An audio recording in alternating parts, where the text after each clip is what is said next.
Olá, amigos, muito boa noite. Uma alegria estar aqui com vocês, né? Hoje a gente está recebendo o Matheus Guarino, né? Matheus Guarino, eu acho que quase que dispensa apresentações, uma vez que aqui tem um monte de fãs já dele, né? Mas nós temos o Manuel, que no momento não o conhece ainda, né? O Matheus é um camarada que, assim, eu posso dizer, posso testemunhar, e vários que estão aqui, tem, assim, por qualidade principal, eu acho que o comportamento ético, né? E isso a gente conhece desde muito pequenininho, né? É um comportamento ético que tem, bom, eu conheci, acho que ele devia ter uns 11, 12, possivelmente, né? E é uma coisa que a gente acompanhou e que vê que é isso, né? As mais apresentações, a formação dele, a inteligência dele, vocês vão poder saber, perceber e atentar. Então, fica meu testemunho desse comportamento ético dele, sempre, tudo que ele faz. Hoje ele trabalha, né, com educação, com coletivo, trabalha também como advogado, aí tem um monte de coisa para contar e eu não vou ficar tomando tempo aqui, vou deixar que ele fale, né, para vocês, né, sobre o que faz e que nos ensine um pouco nesse embrião aí de escola de humanidade, né, que a gente consiga efetivamente chegar até onde a gente quer, que é chegar, né, junto à população. A gente vem aí estudando, estudando, estudando, né, e agora acho que está na hora de a gente começar a botar o pezinho para fora, né? Começar a entrar no que Paulo Freire mesmo diz, que é a praxis, né? Para a gente poder alimentar a nossa teoria a partir da prática daquilo que a gente já estudou e assim, né, em diante. Deixo vocês então com o Matheus, que vai se apresentar de forma melhor, né, e vai contar um pouquinho da gente. E quero lembrar que a gente está aqui, já que a gente está gravando pela primeira vez, né? Isso fica registrado. A gente está hoje assim comemorando que não encerramos, mas pelo menos concluímos, né, a discussão do livro A Pedagogia do Oprimido, de Paulo Freire. Foi um tempo, foram 4 meses. Nós ficamos mais de 4 meses, mas assim, sistematizados, né, nós ficamos 4 meses lendo todas as quintas-feiras o Paulo Freire, comentando. Foram sempre 2 horas de muita alegria, né? Muita alegria, umas vezes com vinho, outras vezes sem vinho, né? Mas sempre muita discussão e muito aprendizado mesmo. Assim, para mim foi muito bacana. E o Matheus tem esse estudo também, e vem entrando aqui. Seu Eucílio acabou de chegar. E o Matheus tem também essa leitura do Paulo Freire, então me parece assim uma pessoa bacana para a gente comemorar essa conclusão. Não vou chamar de encerramento, que a gente não vai encerrar nunca, né, de estudar a pedagogia do oprimido. Quero só falar com vocês ainda que na semana que vem a gente vai se encontrar para discutir o próximo livro. Qual é o próximo livro, né, que vai ter? Por isso que eu mandei para vocês preencherem o formuláriozinho lá. É rapidinho, em 5 segundos vocês preenchem aquilo, né, e a gente discutir na semana que vem que livro a gente vai entrar na leitura. Tá? E na outra semana nós vamos receber o GEL, né, que é do coletivo do Teatro do Oprimido, né? Ele vem falar para a gente dessa experiência da Central Teatro do Oprimido. E, enfim, a gente conclui esse ciclo Pedagogia do Oprimido, efetivamente, né? E para partir para um outro momento. Tá bom? Falei para caramba, nem queria tanto. Matheus, meu querido, se apresente, fale aí, diz como é que você vai fazer, fique muito à vontade, querido. Seja bem-vindo. Então, gente, boa noite. Primeiro de tudo, já vou me desculpar e deixar um alerta que a minha internet ela é sempre meio instável. Então, na eventualidade de eu travar, de vocês não estarem entendendo, vocês falem comigo que eu tento ficar mais perto do roteador. Mas aqui em casa são 3 pessoas trabalhando online o tempo todo, então a gente fica alternando assim, quem está próximo do roteador, quem tem mais necessidade em cada momento. Então, qualquer coisa é só me falar. Para começar assim, eu estou muito feliz de estar aqui. O Antônio, a Adriana também esteve junto na semana passada, na semana retrasada, se não me engano. Depois de muitos anos sem se encontrar de fato, a gente esteve junto por intermédio até de uma colega nossa do coletivo, que é a Mariana, que me falou: estou aqui com várias pessoas do Miraflores, falaram que te conhecem. E aí a gente teve a oportunidade de estar junto. E nessa conversa, eu e o Antônio, enfim, fiquei sabendo da Escola de Humanidade, que eu já tinha visto online também. O Antônio também acompanhava as coisas que eu tenho feito de maneira online. A gente achou que ia ser legal fazer um bate-papo, enfim, a partir das experiências que a gente tem desenvolvido em cada um desses espaços. E de início, o Antônio, a gente conversado inicialmente, vocês estavam lendo o Pedagogia do Oprimido, eu tenho trabalhado Paulo Freire de maneira bem sistemática nos últimos anos. A gente tinha conversado falar sobre sobre o Paulo Freire, sobre a obra dele, mas depois o Antônio propôs a gente trazer a discussão mais próxima da prática que a gente tem feito a partir do coletivo, vou falar um pouquinho dele, que é a discussão sobre educação popular e movimentos sociais, né? Então, eu pensei um pouquinho, o Antônio me deu alguma liberdade de como a gente ia conversar, mas eu pensei um pouquinho da gente falar um pouco sobre o que é o coletivo, o que é o pré-vestibular, e a partir daí a gente conversar um pouquinho sobre o que é a educação popular dentro da perspectiva crítica que a gente tenta construir, né? Obviamente, a gente vai passar muito pelo Paulo Freire, porque o Paulo Freire é talvez o principal referencial no mundo para poder discutir educação popular, e porque, de alguma maneira, o coletivo se estrutura muito a partir dos referenciais do Paulo Freire, tanto na sua parte pedagógica, quanto na sua parte política, em termos de organização política, né? E para a gente, de alguma maneira, o Paulo Freire ele é o autor, por definição, que não separa o político do pedagógico, né? Então, de alguma maneira, pensar a educação popular e pensar o movimento social, essas coisas andam juntas, né? Não dá para pensar a educação popular sem pensar o movimento social e vice-versa, né? Pela essa perspectiva que a gente trabalha. Mas eu me apresentando um pouquinho melhor para poder chegar no coletivo. Quando já apresentou, me chamo Matheus. A maior parte de vocês, enfim, já se conhece da escola, de outros espaços. Então, para mim, é uma alegria muito grande estar aqui. Depois que eu terminei a escola, estando com vocês, eu entrei na faculdade de Direito. E lá na faculdade de Direito, eu comecei a ter contato com a obra do Paulo Freire, com a discussão sobre educação popular, por incrível que pareça, pela faculdade de Direito, né? Lá tinha alguns coletivos que trabalhavam com a teoria jurídica popular. Eu fiz uma disciplina específica, da qual o Gabriel também participou como aluno, com uma advogada de movimentos sociais. E lá foi a primeira vez que eu li o Paulo Freire. E desde então eu fiz um caminho do Paulo Freire que foi do político para o pedagógico, que não do pedagógico para o político, como é o caminho mais comum de leitura do Paulo Freire, né? Fiz mestrado também lá na UF. Hoje em dia eu estou no doutorado. Eu sou uma pessoa que vou passeando de vários temas. Então, no meu mestrado, eu não estava na educação, eu estava discutindo ditadura Vargas, autoritarismo no Brasil, direito. No doutorado eu estou discutindo questões de justiça ambiental, também nada a ver. Mas o Paulo Freire e a educação popular meio que foi um caminho que foi me acompanhando na minha trajetória, tanto em termos acadêmicos, mas primeiramente em termos políticos e éticos, né? Para retomar a palavra que o Antônio trouxe, eu tenho pensado muito o Paulo Freire e a educação popular a partir de uma ética que o Paulo Freire constrói em torno de uma ética popular, por assim dizer, né? Mas ali, quando estava ainda no mestrado, quando eu entrei no mestrado, na realidade, pela entrada de alguns companheiros lá na faculdade de Direito, que aí eu vou nomear porque eu acho importante nomear eles, que são o PH, o Paulo Henrique Lima, e o Otávio Carrenho, que tem esse nome que é argentino, a gente começou a constituir a ideia lá do que a gente acabou nomeando posteriormente de Coletivo de Direito Popular, né? Que é o coletivo que a gente tem até hoje. Isso aconteceu em 2018. E o coletivo ele surgiu inicialmente a partir de algumas preocupações que a gente, enfim, estava tendo em constituição inicialmente de um movimento político estudantil, já que éramos todos estudantes, né? Eu estava no mestrado, mas eles na graduação, na época, em relação a algumas preocupações, eu diria que éticas, né, para usar a palavra que a gente usou antes, mas principalmente éticas e políticas em relação a como constituir um movimento que tivesse, de fato, uma perspectiva popular, assim, em termos das preocupações e dos objetivos desse movimento e também das pessoas que constituiriam ele, né? O coletivo ele surgiu inicialmente, e aí quero citar muito o debate sobre educação popular a partir dessas preocupações iniciais, como sendo um coletivo que estava se propondo a discutir direitos humanos, né? E mais precisamente discutir o que a gente estava chamando de educação jurídica popular, né?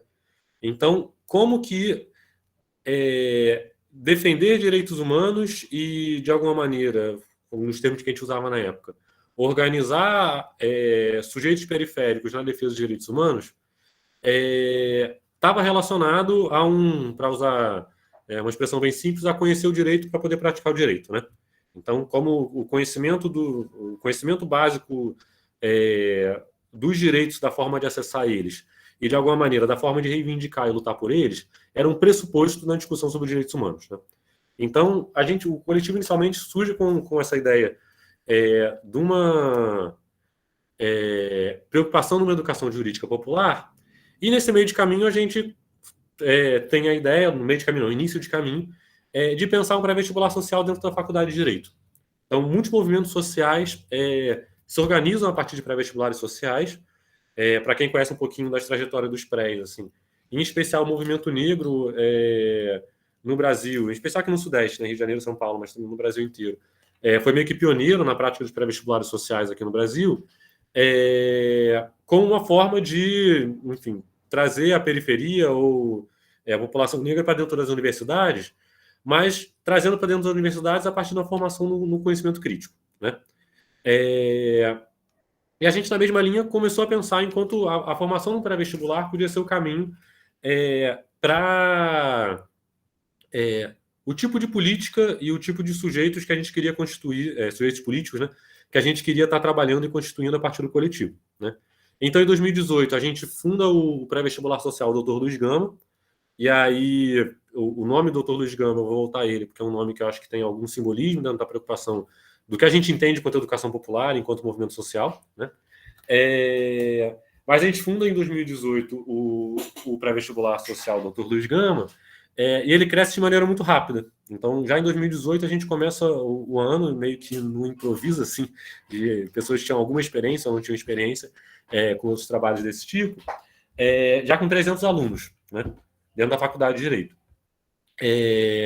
Em 2019, a gente chegou a ter 500 alunos no início do ano, e aí, em 2020, estavam lá todos felizes, organizando nossa ano letivo, fazendo reuniões, etc. Até que veio a pandemia, a gente ficou com as atividades suspensas alguns meses, e depois retomou de maneira online, e aí já adiantando com muitos problemas em constituir o que a gente entende como uma educação popular de maneira online, né? Depois de 2 anos, acho que eu posso dizer assim, com propriedade que eu entendo que não dá para fazer educação popular dentro dos moldes que a gente entende do que é educação popular de maneira online, né? Não é possível de ser feito. Ou pelo menos tem muitas e muitas restrições, né? Mas é um pré-vestibular que surge, assim, de um movimento que a gente tinha criado, que tinha uma base basicamente estudantil, né? As pessoas que constituíram, eram grande parte graduandos ou mestrandos, doutorandos da universidade, mas que tinham em comum algumas críticas a como os movimentos políticos, em especial universitários da esquerda, se organizavam, né? E também, em grande parte, pessoas de origens periféricas de Niterói e de São Gonçalo, né? Então, essa é a maneira como surge o coletivo. E logo de início, a gente acaba definindo alguns princípios de atuação, que vocês vão... Eu vou falar deles, vocês vão ver que eles têm uma cara freiriana muito forte, né? Mas alguns princípios de atuação que são meio que, enfim, os orientadores éticos políticos do que a gente se propõe a fazer, né? Quando a gente sai um pouquinho deles, a gente entende, opa, tem alguma coisa meio errada, a gente está indo para um caminho que a gente não queria tomar, né? Que são 3, basicamente. Eu vou bem resumido, se vocês já acabaram de ler Pedagogia do Oprimido, então você vai ter um ecozinho assim de Pedagogia do Oprimido em todos eles, né? O primeiro é o que a gente, na época, chamou de materialização dos discursos, né? E aí, para aquele ecozinho do Pedagogia do Oprimido, é aquele ecozinho da praxis, né? Então, assim, uma ideia de constituir algum tipo de atividade política que estivesse mais preocupada em atuar de fato na transformação da realidade do que propriamente constituir discursos críticos, né? Então, muito comum, assim, em espaços, em especial universitários, do campo crítico, do campo da esquerda, uma recorrência de palestras, atividades de organização, notas de repúdio, esse tipo de coisa que a gente está acostumado a fazer na luta da esquerda, tem que fazer mesmo, mas que muitas vezes não se concretizam de fato numa mobilização prática. Muita energia para pouco transformação de fato, né, da realidade social, né? Então, um princípio ético de atuação que a gente sempre trouxe é essa ideia de materializar o discurso. A nossa preocupação principal é atuar de fato na realidade. E aí a discussão teórica e a discussão enfim, política que está por trás disso está sempre numa relação dialética entre teoria e prática, né? Então, assim, atuar na prática fundamenta a teoria ela tem que alimentar a prática de volta, né? Um segundo princípio que embasou a gente desde o início é o que na época a gente chamou de defesa restrita da periferia, que ficou com um nome muito bonito, para dizer que a nossa preocupação principal era atuar, a partir dos interesses e objetivos, por assim dizer, da periferia, dos sujeitos periféricos, e 2, com sujeitos periféricos sendo os principais sujeitos dessa atuação, né? E aí, dentro da discussão do pedagogia do oprimido que vocês trouxeram agora nos últimos meses, acho que isso fica bem evidente a correlação direta com o que o Paulo Freire está chamando de uma pedagogia do oprimido, né? Aquela que é feita com os oprimidos e não para eles, num processo de objetivação da realidade opressora, tendo em vista a sua superação, né? Então, algo muito próximo a isso orientava assim, o que a gente estava pensando em termos de política no surgimento do coletivo, né?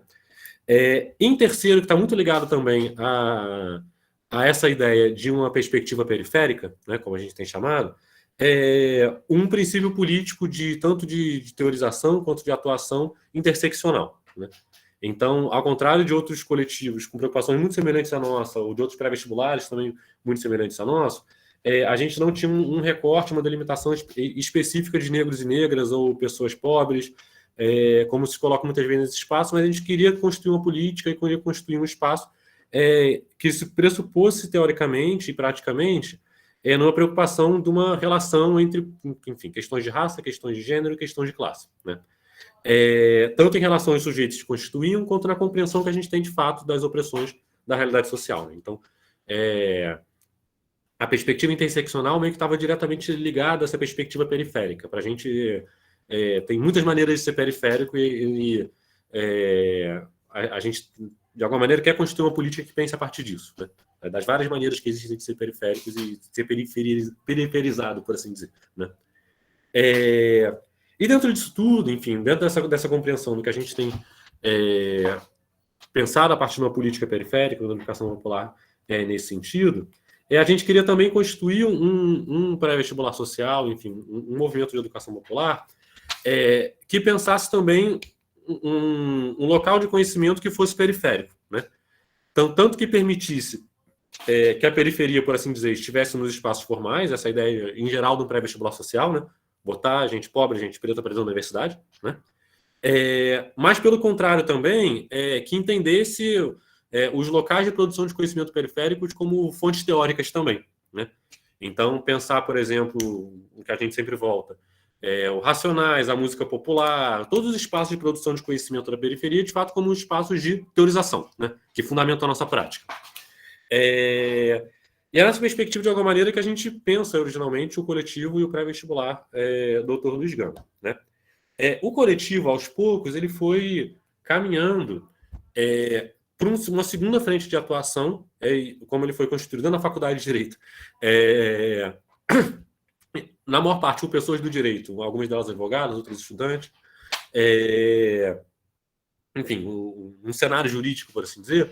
A gente foi caminhando aos poucos para uma atuação e para uma preocupação também, em grande parte ligada a uma defesa dos direitos humanos, né? Então, ligada ao caráter mais jurídico assim, da atuação. Então, hoje em dia, a gente tem atuado com a promoção de algumas causas, muito poucas, porque a gente também não tem uma estrutura gigantesca, tanto de advocacia quanto, enfim, de atuação jurídica mesmo, mas que tenta, de alguma maneira, promover e atuar em casos de violação de direitos humanos. E no nosso plano, a médio prazo, por assim dizer, que consiga integrar essa defesa dos direitos humanos com a prática educacional, né? Então, que o pré-vestibular e a atuação jurídica caminhem lado a lado. E a gente tem um espaço próprio dentro do pré-vestibular, que a gente chama de aula de direito popular, que é uma aula onde a gente está voltado para essa formação jurídica, né, popular, das pessoas que estão lá com a gente, sejam os educandos, sejam os educadores, né? E essas têm sido as duas frentes principais de atuação dentro do coletivo. Como eu disse, o nome do pré-vestibular, que a gente chamou de pré-vestibular social Dr. Luiz Gama, né, ele o Luiz Gama tem esse caráter simbólico, de alguma maneira, para a gente, de representar essa duplo caminho educacional / jurídico numa perspectiva popular, né? Eu não sei se vocês viram o filme do Luiz Gama que saiu agora no cinema. Vocês viram? Não? Vocês vejam que é um filmaço, assim, maravilhoso. É um filmaço. Olha, não entendi direito.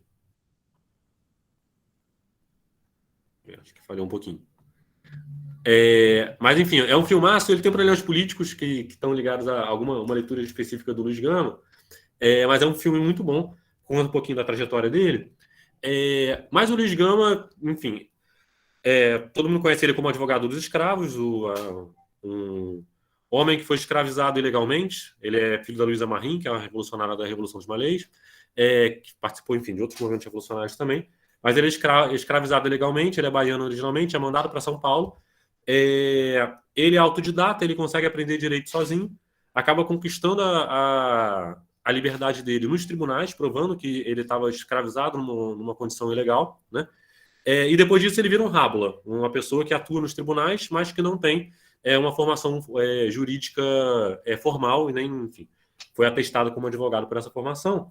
E ele liberta centenas de escravos que foram escravizados ilegalmente, ou seja, fora das leis da escravidão, né, durante a vida dele.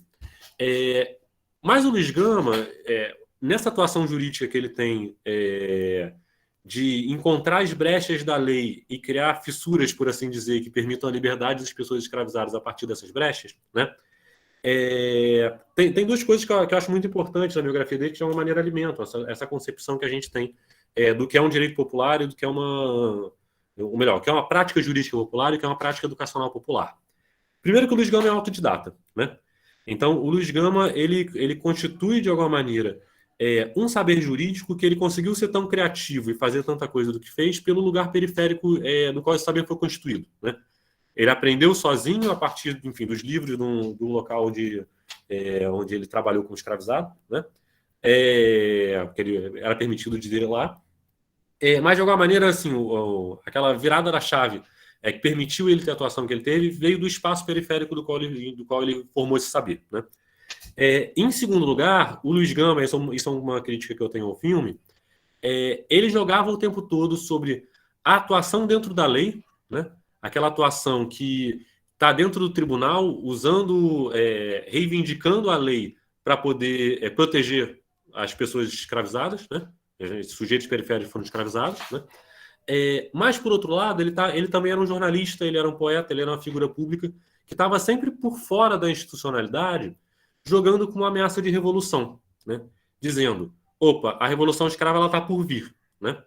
Então, a atuação política que a gente tem por fora da ordem, por assim dizer, para usar um termo do Florestan Fernandes que eu gosto, por fora da ordem, por dentro da ordem, essa atuação por fora da ordem, que tem como objetivo final uma revolução final desse sistema, né?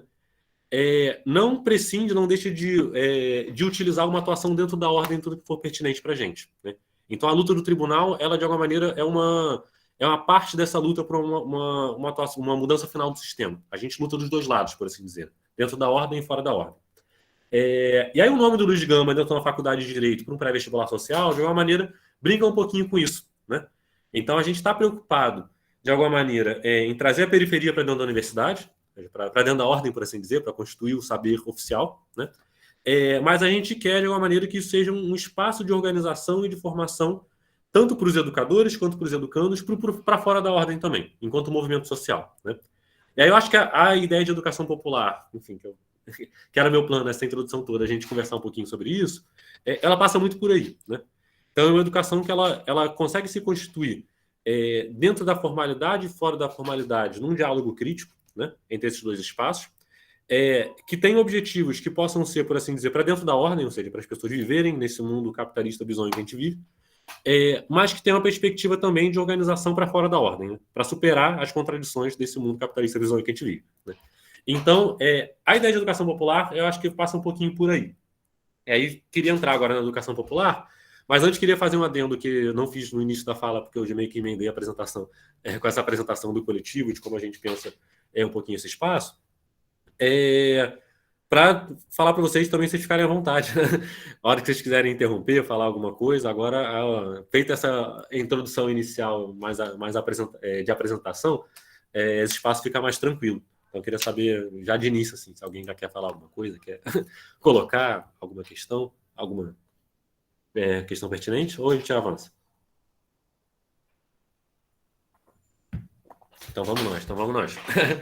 Mas, a partir de agora, sinta-se à vontade a qualquer momento para poder falar um pouquinho também. Então, assim, nosso assunto geral a partir daí é a ideia de educação popular, né?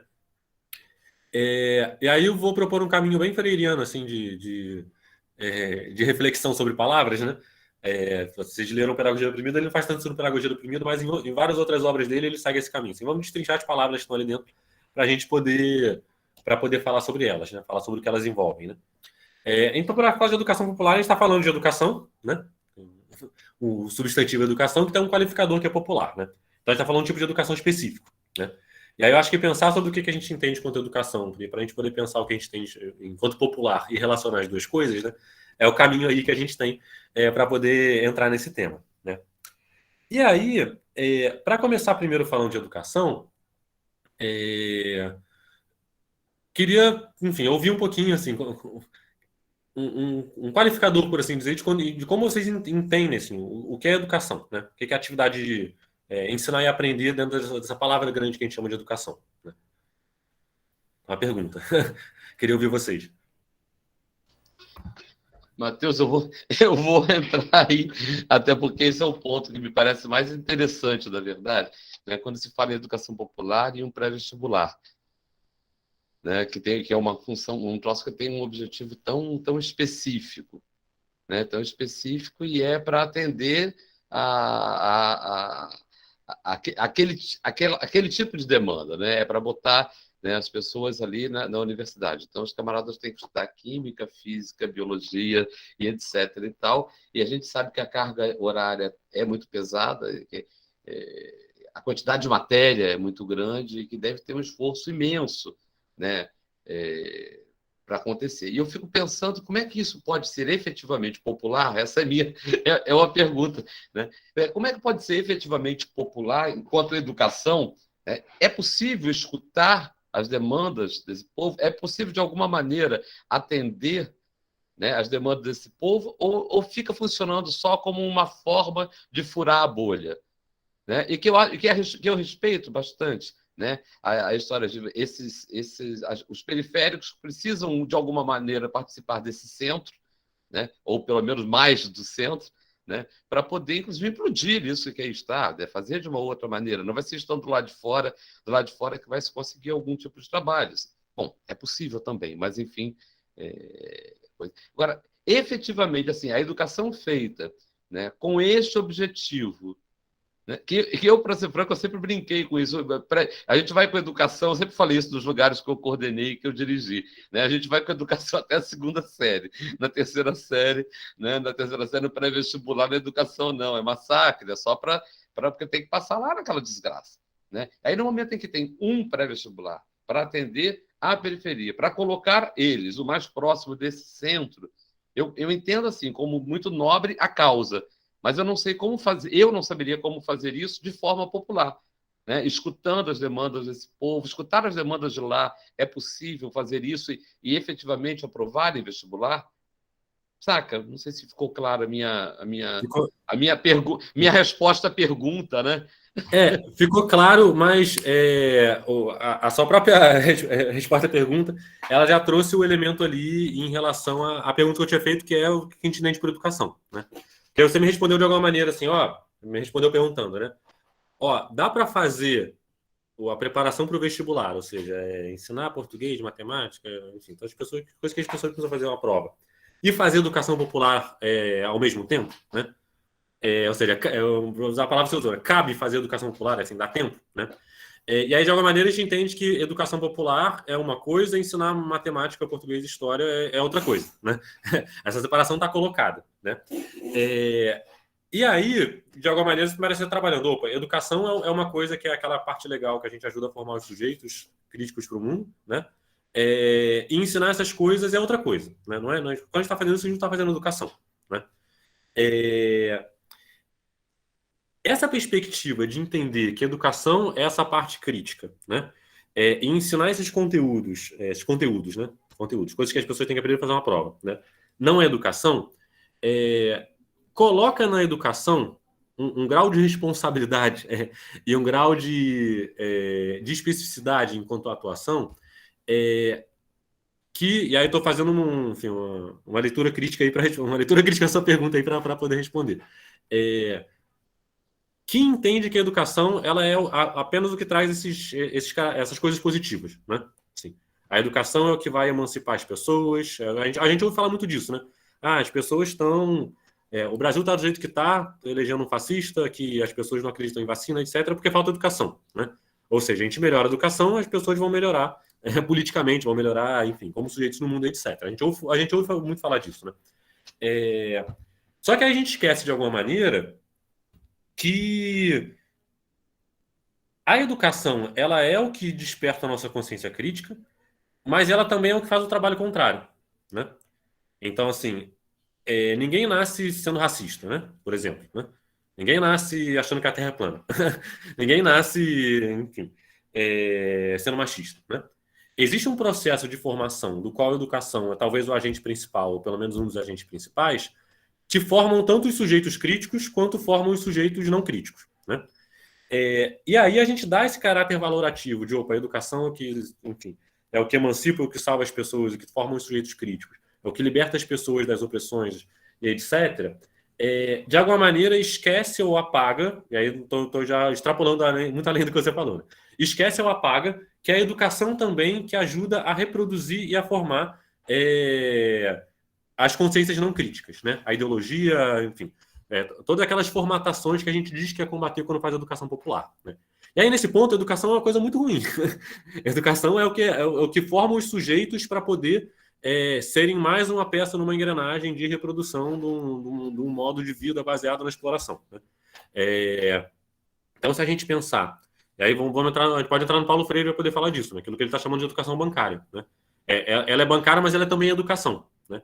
Se a gente está entendendo que a educação é o que forma os sujeitos na maneira como eles vão atuar no mundo, a educação ela é também o que vai formar esses sujeitos, tanto os sujeitos que vão oprimir, né, quanto os que vão ser oprimidos. Vão preparar eles para ser oprimidos, por assim dizer, né? Vão botar eles como uma peça da engrenagem.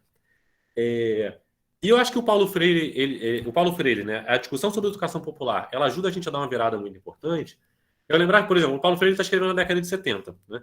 O Pedagogia Oprimida é 60 para 70, né? Ele é escrito ali em 68 e vai ser publicado em 70.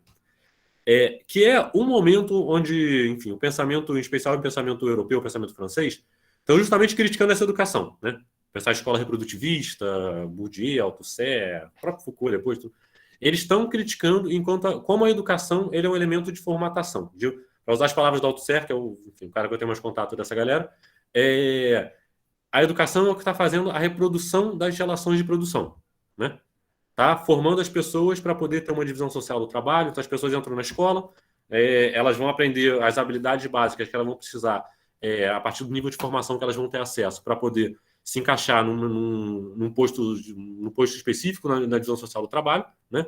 Então, a educação vai justamente formatar nos aspectos mais subjetivos do que aquela pessoa vai ser no mundo, né? Desde a religião dela, nos papéis que ela vai ocupar, né? Vai ser um pai de família, vai ser uma esposa, vai ser um filho, vai ser um pedreiro, vai ser um professor, vai ser um advogado, enfim. Por qualquer espaço que ela vai ocupar, a educação vai formatar isso. E o ponto interessante que o Paulo Freire, de alguma maneira, vai desenvolver. E vai desenvolver não porque, enfim, ele é genial, mas porque ele está inserido num debate sobre cultura popular, que está existindo na década de 60 no Brasil e na América Latina, né? Mas, em específico, no Brasil, pensar ali os movimentos de cultura popular de Recife, de Pernambuco, do Rio Grande do Sul, enfim, os espaços onde isso estava sendo discutido. Essas pessoas estão pensando a cultura popular como um espaço de emancipação, né? Ou seja, como um espaço que consegue criar a fissurazinha para ir além dessa educação com prática de reprodução. E aí eu acho que isso está diretamente ligado ali à questão que você coloca em separar o aprendizado de conteúdos para a formação crítica, né? E de alguma maneira parece que essa concepção de educação popular ela não dissocia as duas coisas, né? Mas pressupõe que simplesmente ensinar conteúdos não é fazer educação popular. Eu diria, assim que eu tenho pensado, que essa concepção de educação popular, de alguma maneira, ela conseguiu dar um passo além dessa simples crítica à educação bancária, para usar o termo do Paulo Freire, né? Por quê? Porque se a gente lê o mundo dessa maneira, a educação ela vai ser sempre feita pelo poder dominante, pelas classes dominantes, pelos opressores, que são aqueles que controlam a máquina das instituições, né? É aqueles que estão com o poder do Estado, é aqueles que comandam as escolas, que são os donos das escolas, que vão escolher quem vai ser o coordenador, quem vai ser o professor, o que pode estar em sala de aula, né? O que vai passar na televisão, o que vai ser o material didático, né? Como a educação está sempre no poder dessas pessoas, a gente não tem muito para onde fugir, né? A gente foi constituído por uma educação que é opressora, né? formatou a gente para estar nesse mundo, né? E a gente mesmo, se a gente for muito crítico, a gente está sempre nas amarras dessa educação, né? Repara que, nessa perspectiva, a gente não tem muito para onde fugir. Assim, não tem muita alternativa. O mais crítico a gente seja, a gente vai estar numa escola que vai podar a gente de alguma maneira como educador. A gente vai estar em espaços onde, se não for a escola, a gente vai ter, enfim, uma série de outras pressões sociais que vão impedir a gente de fazer aquilo. Os próprios alunos vão chegar lá formatados. Isso ajuda a responder um pouquinho da pergunta, Antônio.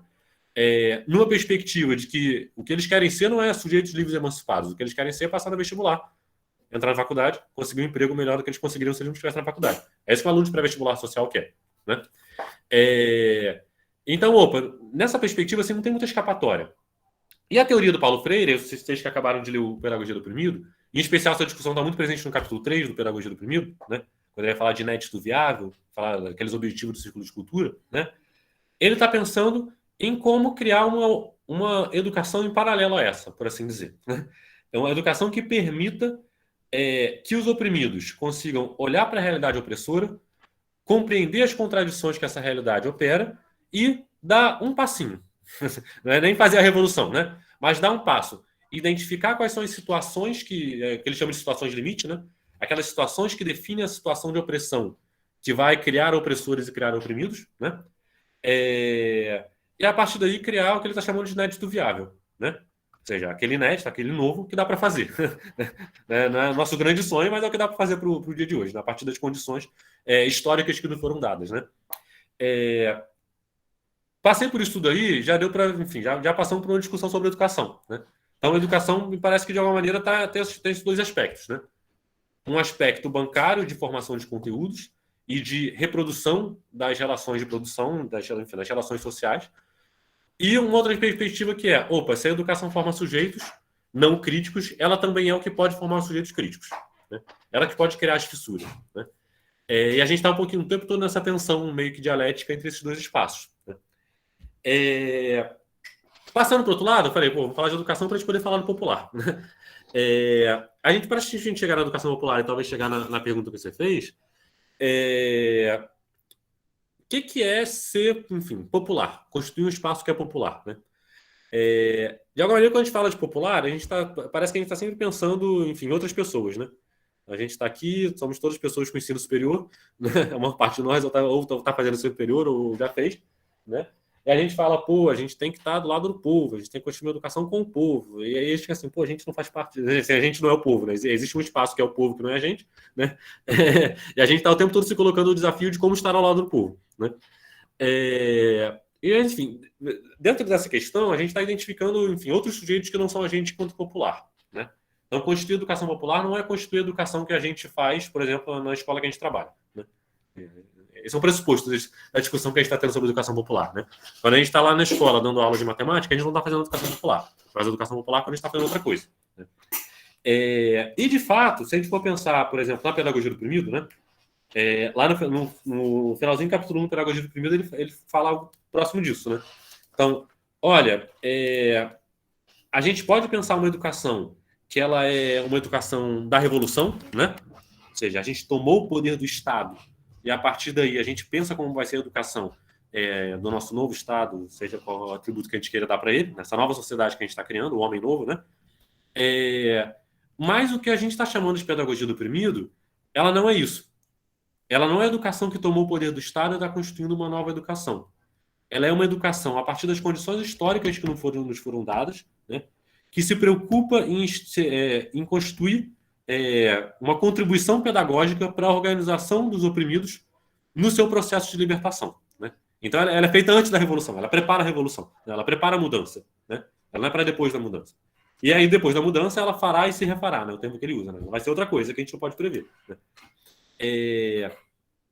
E aí, lá ele fala, essa educação, ela pode ser feita no futuro, quando a gente tomar o poder do Estado, mas lembrar que sempre que a gente consegue um pouco de poder, a gente está nas contradições que esse poder traz na sociedade que a gente vive, né?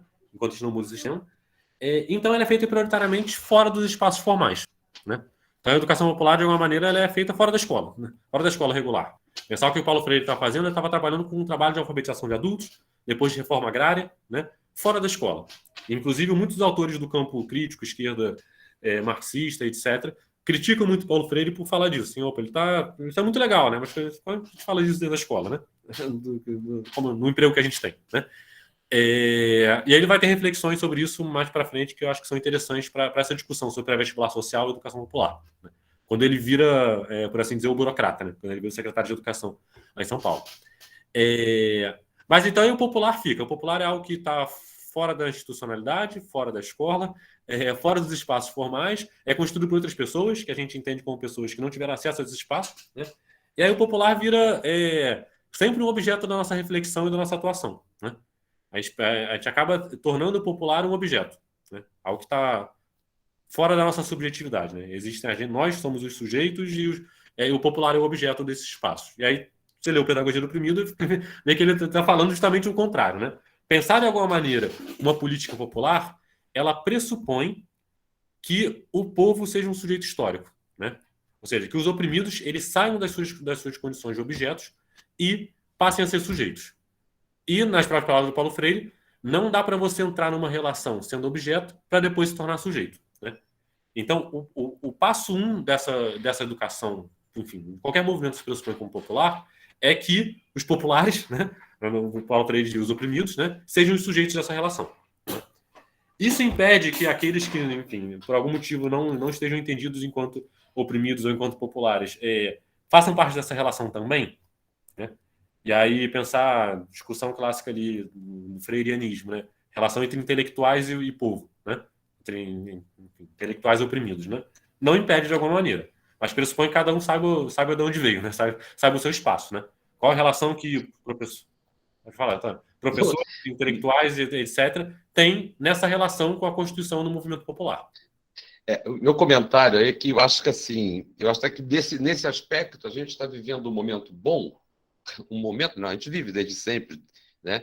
Porque um ator principal, um dos atores principais que a gente poderia chamar como liderança em educação popular é o professor, né? E o professor que ainda não se entendeu como oprimido, eu acho que está precisando tomar um remédio, né? Não sei o que tem que fazer, né? Porque qual mais opressão precisa agir sobre o professor para que ele não se entenda como povo? Ah, porque um ganha 1.000 e o outro ganha 5.000. Não, eu não estou falando de um ganha 1.000 e o outro ganha 100.000, porque não existe esse que ganha 100.000.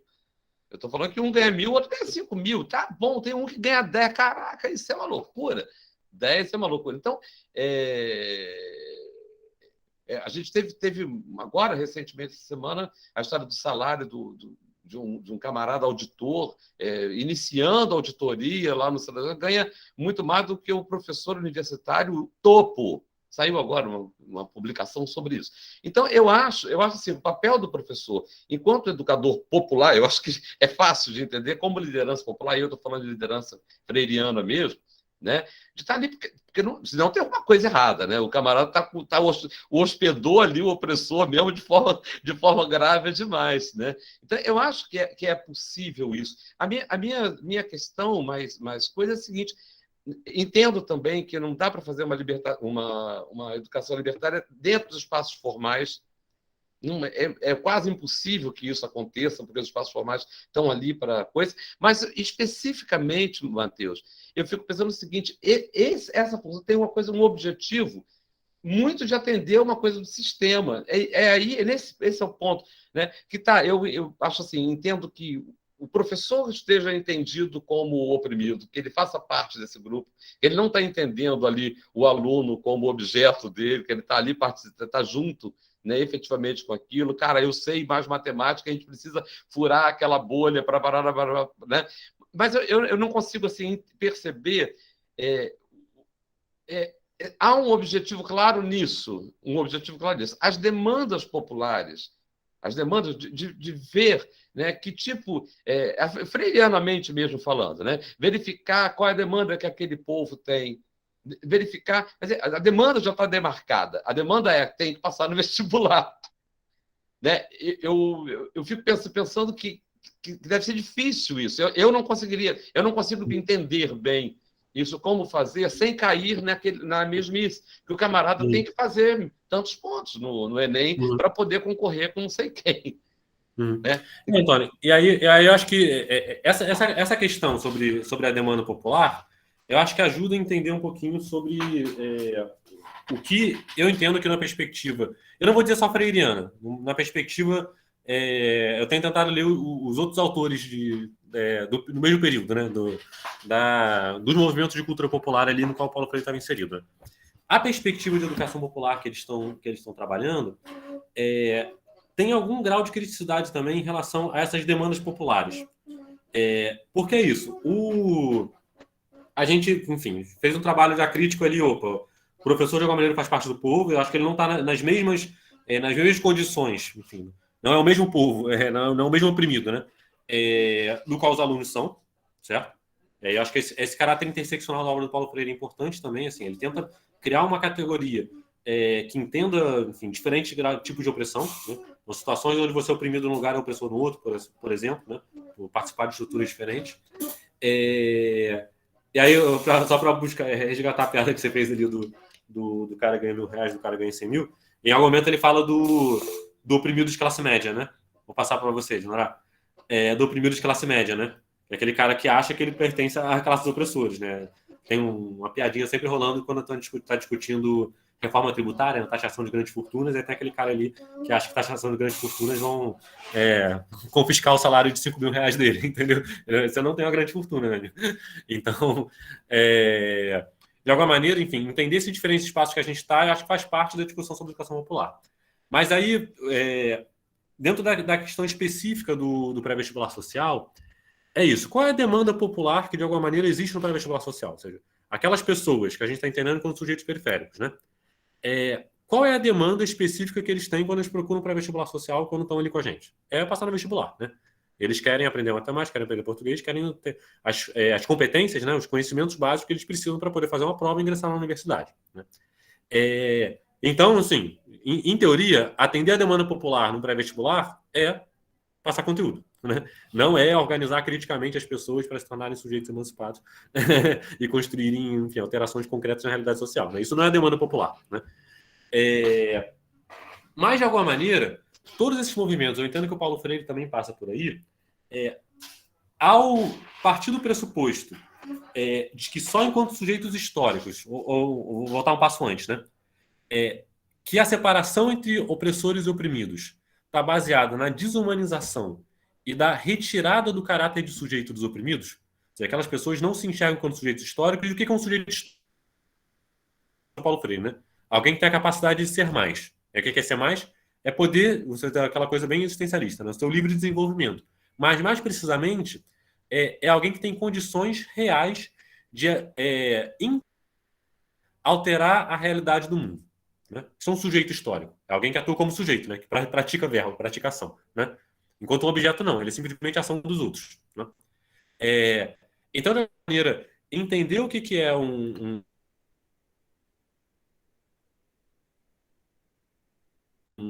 oprimido e um opressor na concepção do Paulo Freire é entender que, o trabalho de uma educação crítica, que isso pressupõe, enfim, com a pedagogia do oprimido, né? Ela está essas pessoas voltarem a ser sujeitos, né? E voltarem a ser sujeitos que possam, como sujeitos, constituir suas reações, sejam elas educacionais, sejam elas políticas, ou seja, o que for, né? Então, esse educando que está lá, a gente estaria enganando ele se a gente chegasse lá e assim, pegamos pegadinha, vocês têm que aprender matemática, vão aqui, aprender a se organizar politicamente. Assim, isso não é, enfim, trabalhar com sujeitos, né? Por quê? Porque as pessoas têm preocupações, são preocupações não só legítimas, como, enfim, concretas, né? Assim, a pessoa para estar durante o ano inteiro, o sábado inteiro, num pré-vestibular, ela está abdicando de coisas, né? Em especial se a vida dela não é tão fácil assim, né? Então, as pessoas têm preocupações concretas, né? Elas estão investindo um tempo e a vida delas, às vezes recursos familiares, para poder estudar e passar no vestibular, né? Para poder melhorar de vida, para poder ter uma profissão, seja para melhorar de vida em termos financeiros, seja, enfim, em termos subjetivos mesmo, né? Concretizar na vida dela o que ela quer. Né? E aí eu acho que pensar a educação popular nesse espaço, eu diria que tem, tentando formular aqui, 3 preocupações. Primeiro, que a gente não está pensando numa educação popular, para voltar àquela discussão que a gente estava tendo sobre o que é povo, né? A educação popular não é simplesmente aquela que é feita com o povo, né? Porque se for isso, a escola pública faz a educação popular, né? É a escola elas vão aprender as coisas para tentar passar no vestibular ou para poder ter uma formação técnica, dependendo do tipo de escola pública, né? A escola pública fazendo educação popular por causa disso, né? Porque está com o povo dando os conhecimentos necessários para ele entrar na universidade, me parece uma perspectiva crítica, não, né? E aí, depois a gente pode entrar na discussão que o Paulo Freire traz lá na década de 90, de que, assim, para ele é possível pensar a educação popular a partir da escola pública. Isso é outra discussão, né? Desculpa, Matheus, para ele, você pode repetir o final? Que eu não Para ele é possível pensar a educação popular dentro da escola pública, né? Essa reflexão que ele vai ter lá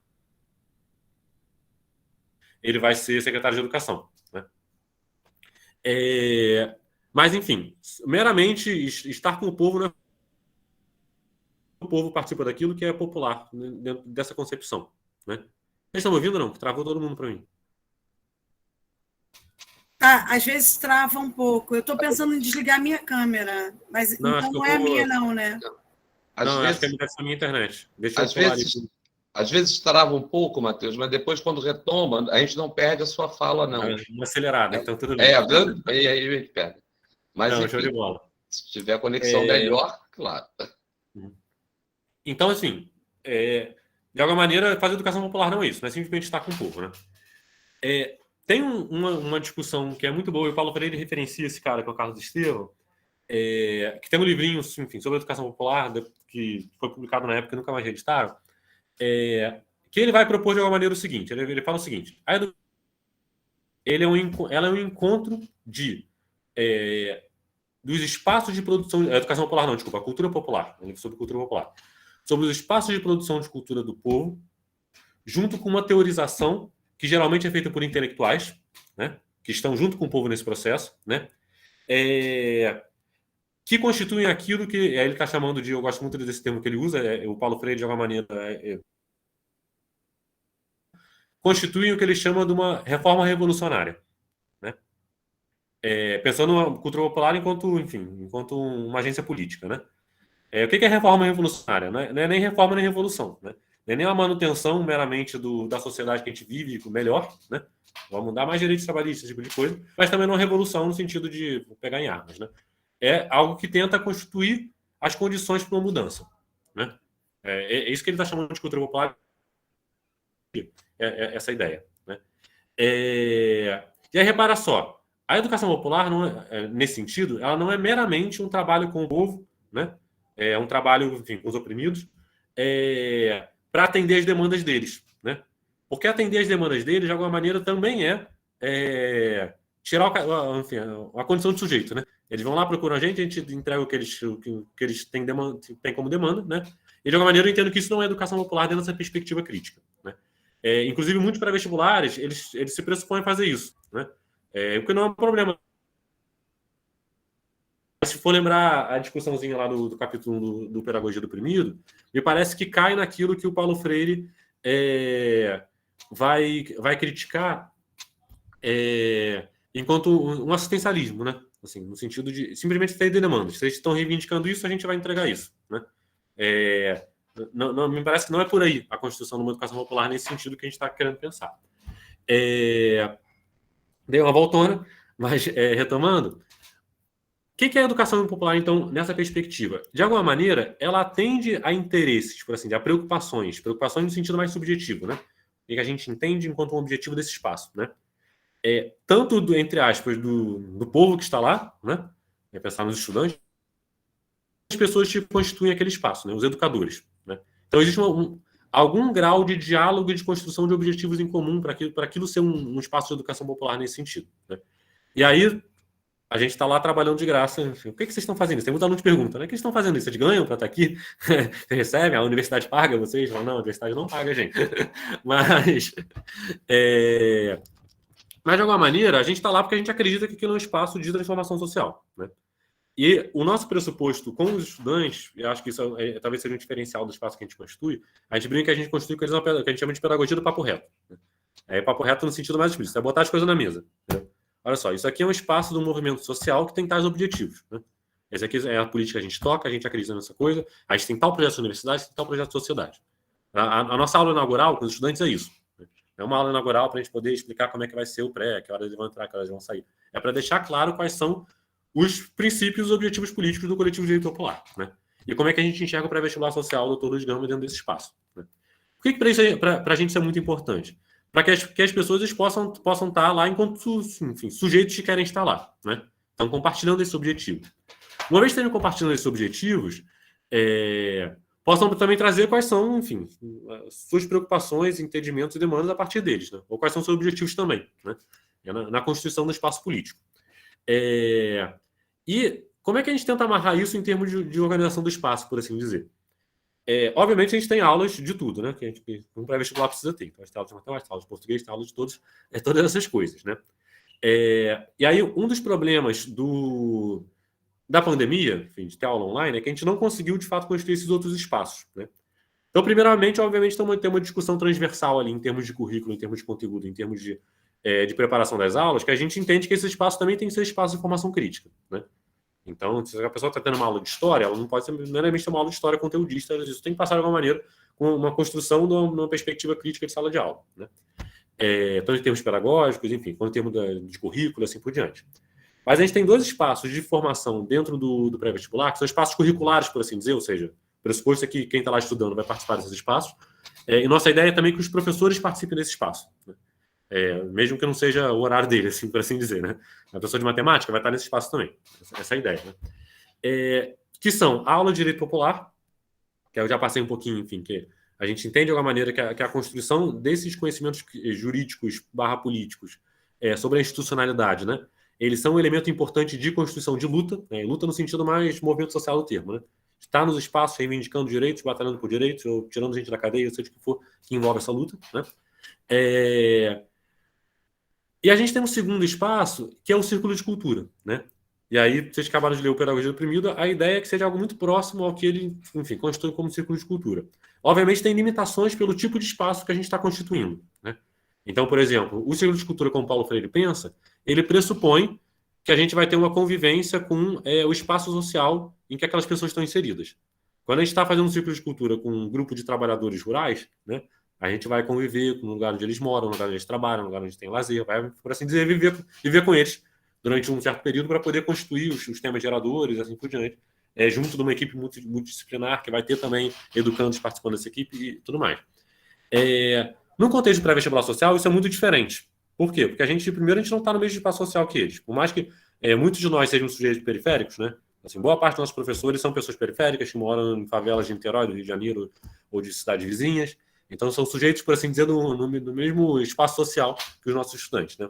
Mas, mesmo assim, isso é muito diversificado. A gente tem estudantes de, basicamente, todas as comunidades de Niterói e de São Gonçalo, assim, e de outras cidades também, né?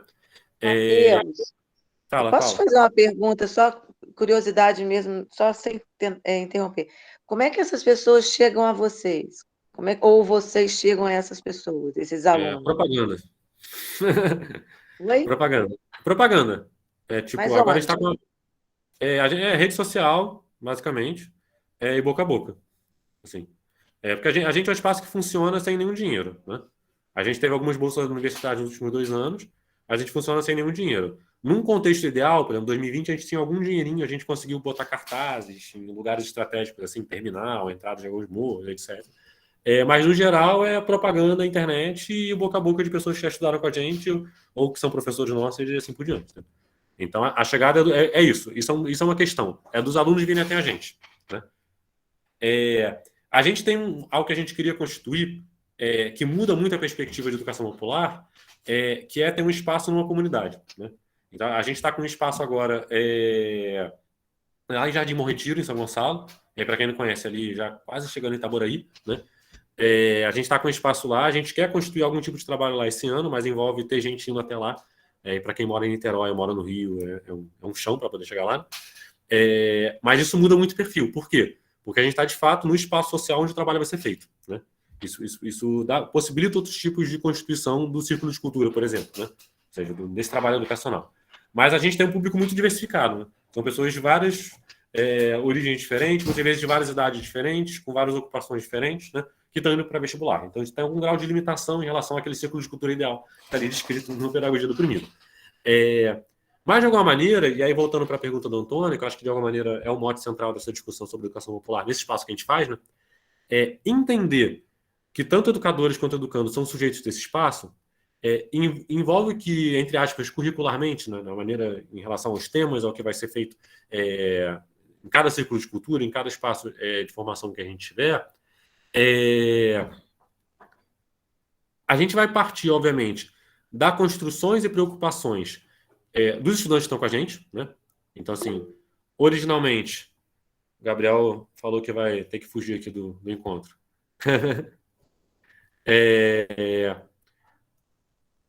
Mas, então, voltando, né? A gente vai ter que partir, obviamente, das preocupações e dos temas, para usar a palavra do Paulo Freire, né? Dos temas geradores que essas pessoas trazem, né? Mas também não é um problema, na nossa perspectiva, que a gente traga as preocupações próprias do espaço que é o pré-vestibular social, né? Então, a gente brinca muito com os alunos, geralmente o PH, que é o outro coordenador, faz muito essa fala, de que para a gente, se é importante que vocês, né, os estudantes, entrem na universidade, é importante que, para a gente, que eles entrem na universidade sendo mais um elemento de transformação da universidade. Então, a gente não quer botar um aluno na universidade para ele ser racista lá dentro, por exemplo. Assim, obviamente, a gente quer que todo mundo entre, né? Mas aí, em específico, a gente quer que a pessoa que entre, enfim, ou já tenha, ou se constitui com a gente um trabalho de formação crítica enquanto sujeito, que ele seja mais um elemento que a gente já é dentro da universidade, que a gente entende que a gente já é, né? Um elemento de transformação daquele espaço, né?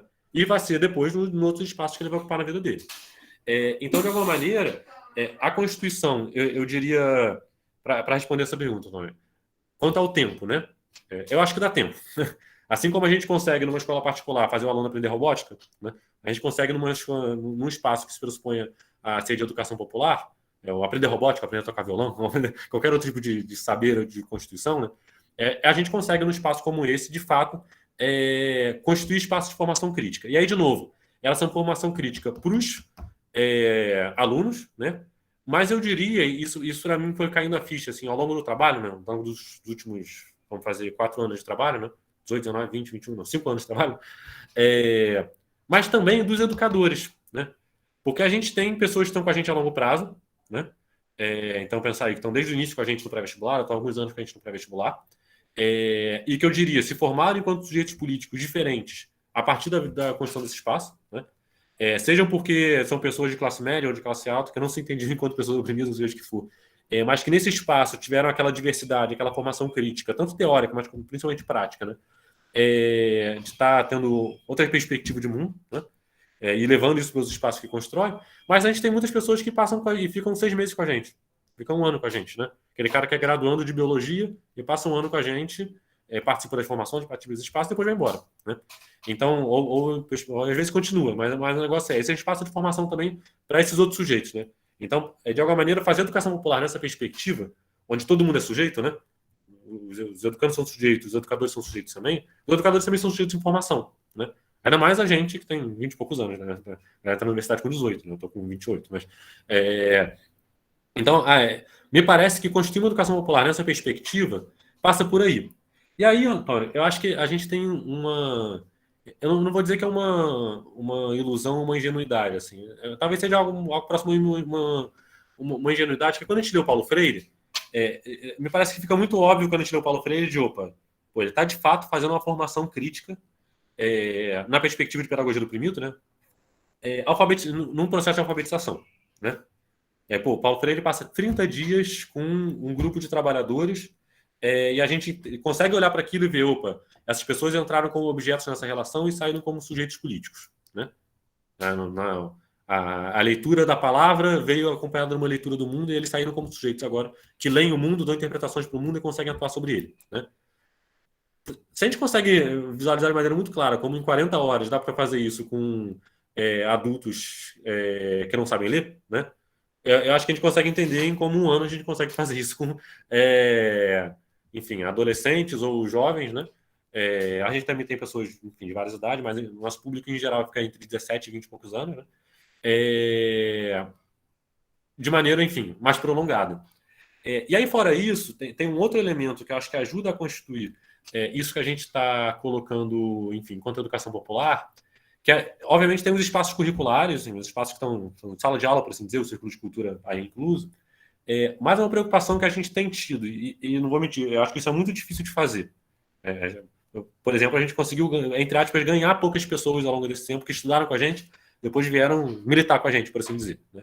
Apesar de muitas foram militar em outros espaços, mas é entender aquele espaço, de fato, como um espaço de movimento social, né? A gente repete isso o tempo todo, né? E por que isso é importante? Assim, a gente fala sempre, a gente não é um pré-vestibular, a gente é um movimento social, né? A gente fala isso para as pessoas de fora, a gente fala isso para as pessoas de dentro também. Porque entender que esse espaço é um movimento social envolve também que a gente não tem muitos problemas, e aí outros pré-vestibulares sociais que têm alguma vinculação institucional, em geral, tem esse problema, né? De entender aquilo como espaço político, né? Para a gente não é um problema, por exemplo, se a gente vai num ato que vai ter contra o Bolsonaro, em defesa da universidade pública, em repúdio a um moleque que foi assassinado nas barcas, etc., que é uma atividade formativa, assim como é o Círculo de Cultura, convidar os estudantes para ir junto. Mas a gente tem que dar uma educação neutra, você vai levar eles para o ato contra o genocídio da população negra, mas não vai levar no ato contra as vacinas. A gente não tem problema nenhum em fazer isso, entendeu? E aí, assim, os nossos estudantes, em geral, são convidados para estar em todos os espaços que a gente constitui, né? Então, a gente tem um espaço de formação de professores. Tradicionalmente, até 2020, né, antes da pandemia, a gente convidava os estudantes para estar presente, né? A gente vai ter um ato, a gente convida os estudantes para estar presente. A gente vai estar numa solenidade de advocacia popular, a gente convida os estudantes para estar presente, né? Por quê? Porque eles são sujeitos àquele espaço como a gente. Obviamente, a gente tem graus de responsabilidade, de atuação, a gente vai continuar lá, eles eventualmente vão se formar aí para outros espaços na vida deles. Mas se a gente não entende que todo espaço que o coletivo e o pré-vestibular, como um braço do coletivo, né, constrói, não é um espaço que essas pessoas podem e devem estar presentes, eu não acho que a gente está, de fato, construindo um trabalho junto com elas, né? Assim, numa relação dialógica, né? Vocês estão aqui para estudar, esse outro aqui não é um espaço que vocês devem estar, né? Obviamente, a gente tem todos os limitadores? Tem. Mas aí voltando lá à discussão inicial do Paulo Freire, né? Enquanto a gente não toma a instituição, não toma o poder, né, por assim dizer, isso vai estar sempre presente. E aí, eu acho que um bom esclarecimento assim, do quanto isso está sempre presente é a questão que eu tinha colocado, que depois a Adriana perguntou, em relação a, por exemplo, como o Paulo Freire vai pensar isso quando ele está na escola pública, né? Quando ele é secretário de Educação, né? Secretário de Educação na década de 80, logo depois da abertura política, né? A primeira eleição, 88, municipal. Em 89, ele virou secretário de Educação de São Paulo lá no governo, na prefeitura de Erundina, né? E aí o Paulo Freire, que era o pensador, enfim, o principal pensador de esquerda em termos de reconhecimento político do Brasil, né? Acabou de voltar, vai parar em São Paulo, que até então estava com uma interventoria, né, no governo do Estado, e vai virar secretário de Educação, e tem toda aquela discussão, botaram um comunista para ser secretário de Educação, etc. E aí está o Paulo Freire abertamente falando que, para ele, o trabalho que eles estão constituindo em São Paulo, ele é um passo para a construção de uma escola socialista. Pensar em que político de esquerda assumiria esse risco hoje em dia de ser secretário de Educação, estar em qualquer cargo institucional e falar, não, a gente está fazendo uma política socialista, né? Nem o Partido Comunista faz isso, quanto mais qualquer alguém do PT, mas enfim. E ele levantou uma discussão que para mim é muito interessante. Eu acho que ela tem limitadores, então, assim, não concordo 100% com tudo que ele estava dizendo e pensando sobre isso na época, mas ele construiu uma discussão muito interessante que essas são as palavras dele. Ter um pouco de poder é melhor do que não ter poder nenhum para a construção de uma política progressista, né? Assim, ter um pouco de poder, aí a brincadeira eu como secretário de Educação de São Paulo, né, eu posso muito pouco, né? Porque tem uma Câmara de Vereadores que vai estar pressionando a prefeita, que é quem está em cima de mim. A gente tem toda uma burocracia da Secretaria de Educação, todos os professores que estão numa outra perspectiva, eventualmente, né? Vocês estão há décadas trabalhando de outra maneira, né? A gente tem a possibilidade de impeachment, de pressão política, de assassinato político, tudo aquilo que acontece na política, né? Mas ter algum poder é melhor do que ter poder nenhum, né? E aí ele propõe uma série de mudanças que hoje em dia, enfim, foram absorvidas pela institucionalidade, por assim dizer, né? Pelo status quo, como uma série de ganhos de democratização da escola, né? Então, pensar em termos de eleição de direção, uma autonomia maior das escolas em relação à gestão financeira, que em São Paulo, até onde eu sei, bem melhor que do Rio. Uma série de coisas que são propostas, elas tentam pensar uma gestão da educação na cidade, né? Que ela é de baixo para cima e ela é gerida a partir da comunidade, né? Então, a maneira como o Paulo Freire propôs a escola pública quando ele estava em São Paulo, era muito daquela ideia da escola de bairro, né? Que aqui no Rio não tem, porque é tudo sorteado, uma pessoa de uma comunidade vai estudar no outro lado da cidade, enfim, todo esse tipo de coisa, né? Mas essa escola que ela é um espaço de socialização, não só dos estudantes, mas da comunidade como um todo, né? E que permite que a escola seja, de fato, um local de produção de cultura dessa comunidade, né? É isso que ele está pensando como uma escola que faz educação popular, né? E aí, obviamente, isso não é dispensar todos os entraves que a gente vai ter por ainda estar num sistema que, enfim, que quer trabalhar justamente para o contrário disso, né? Então, me parece que todos os espaços educacionais trazem essa contradição. Qual a diferença do pré-vestibular social, né? Quando a gente começou, o PH, que é outro coordenador, ele usava muito essa analogia, que para mim é uma analogia interessante, né? Obviamente, ela é uma analogia interessante também com limitações, porque o nosso objetivo é que as pessoas sejam sujeitos, né? Não sejam rebanhos, né? Mas pensa no que são os pré-vestibulares sociais de igrejas, né? Por que uma igreja tem um pré-vestibular social? É porque ela quer que os fiéis dela entrem na universidade? Também, né? Mas mais do que isso, a igreja tem um pré-vestibular social porque aquela pessoa que quer fazer um pré-vestibular social, ela vai até a igreja, né? E lá ela vai ser, aos poucos, catequizada, né? Então, assim, o espaço de constituição do pré-vestibular social da igreja está ligado ao tipo de sociabilidade que a igreja quer constituir, né? É a maneira daquelas pessoas estarem naquele espaço. Se eu chegar amanhã e anunciar em todos os morros de Niterói e São Gonçalo que eu estou constituindo um espaço de formação crítica, política, para a transformação do mundo, vai aparecer 3 gatos pingados, né? Então, de alguma maneira, o pré-vestibular social ele também é um vetor, assim, no sentido de uma reunião de pessoas. E aí, obviamente, eu acho que o pressuposto para o tipo de política que a gente quer tocar, que a gente tem chamado de pedagogia do papo reto, ela pressupõe que isso esteja explícito para as pessoas, né? Então, a gente é muito contrário, assim, a esses espaços que se pressupõem de esquerda, mais neutros, que o aluno está lá para aprender e não para ser doutrinado, esse tipo de coisa que a gente ouve falar nos espaços pré-vestibular, né, nos fóruns de pré-vestibular que a gente frequenta, etc. A gente quer que esteja explícito. A gente é um movimento social que em última instância, quer derrubar o capitalismo. Mas até lá quer fazer algumas outras coisas, entendeu? Como passo a passo para poder chegar lá, né? Então, se a gente esse movimento social, o pré-vestibular social que a gente constitui tem objetivos, né? E até então a gente tem conseguido alunos que enfim, querem estar nesse espaço, né? De maneira explícita. Obviamente tem conflito? Tem. Para a gente ser produtivo, né? Então tem aluno que chega lá e fala, opa, estou sendo doutrinado. Tem aluno que chega lá e simplesmente não está sendo doutrinado, mas ele coloca, ó, a gente não concorda com nada que você pensa, né? Obviamente a gente tem aluno bolsonarista, a gente tem aluno que chega e fala, eu sou racista mesmo. A gente tem todo tipo de estudante, né? Obviamente são as contradições que qualquer, enfim, espaço social no mundo que a gente vive carrega, né? E aí também um ponto que, enfim, a gente, enquanto movimento social, né, a gente não acha que esse aluno tem que ser colocado para fora ou tem que ser rechaçado do espaço, né? Justamente é o espaço de formação. A mesma coisa com o professor, né? Obviamente tem limite, né? Tem coisas que são aceitáveis, tem coisas que não são aceitáveis. Mas a nossa ideia é que, de fato, isso seja um espaço de formação de consciência crítica, né? Tanto para a gente quanto para os estudantes. E a partir daí de organização. Então, se a gente ganha algumas pessoas para estar organizadas com a gente, por assim dizer, no tipo de trabalho que a gente constitui, ou que vão se organizar em outros espaços, né? Um espaço que enfim, a gente espera que estejam compartilhando os mesmos valores que a gente, para a gente já é muito produtivo, né? Obviamente é muito pouco dentro das contradições todas que a gente vive, mas já é um espaço que cumpre o tipo de educação popular, o tipo de movimento social que a gente entende. Então eu diria que sim, para responder a pergunta a partir de tudo isso, não só dá tempo, como eu acho que o pré-vestibular social ele é um espaço privilegiado entre muitas aspas, né? Em que dá para fazer isso, né? Outros espaços que carregam, por assim dizer, organização popular, também conseguem fazer isso de maneira muito explícita. Pensar que é uma escola de samba, né? Pensar, enfim, todos esses espaços que são espaços de cultura popular, né? Mas existem poucos espaços, de fato, são espaços de educação popular, em termos formais, que conseguem fazer isso. Por exemplo, eu acho que a escola pública tem muito mais dificuldade de fazer isso do que um pré-vestibular social, né? Por quê? Porque a gente tem algum grau de gestão, enfim, sem interferências muito maior, né? A gente tem uma vinculação institucional porque a gente hoje em dia é o projeto de extensão da UF.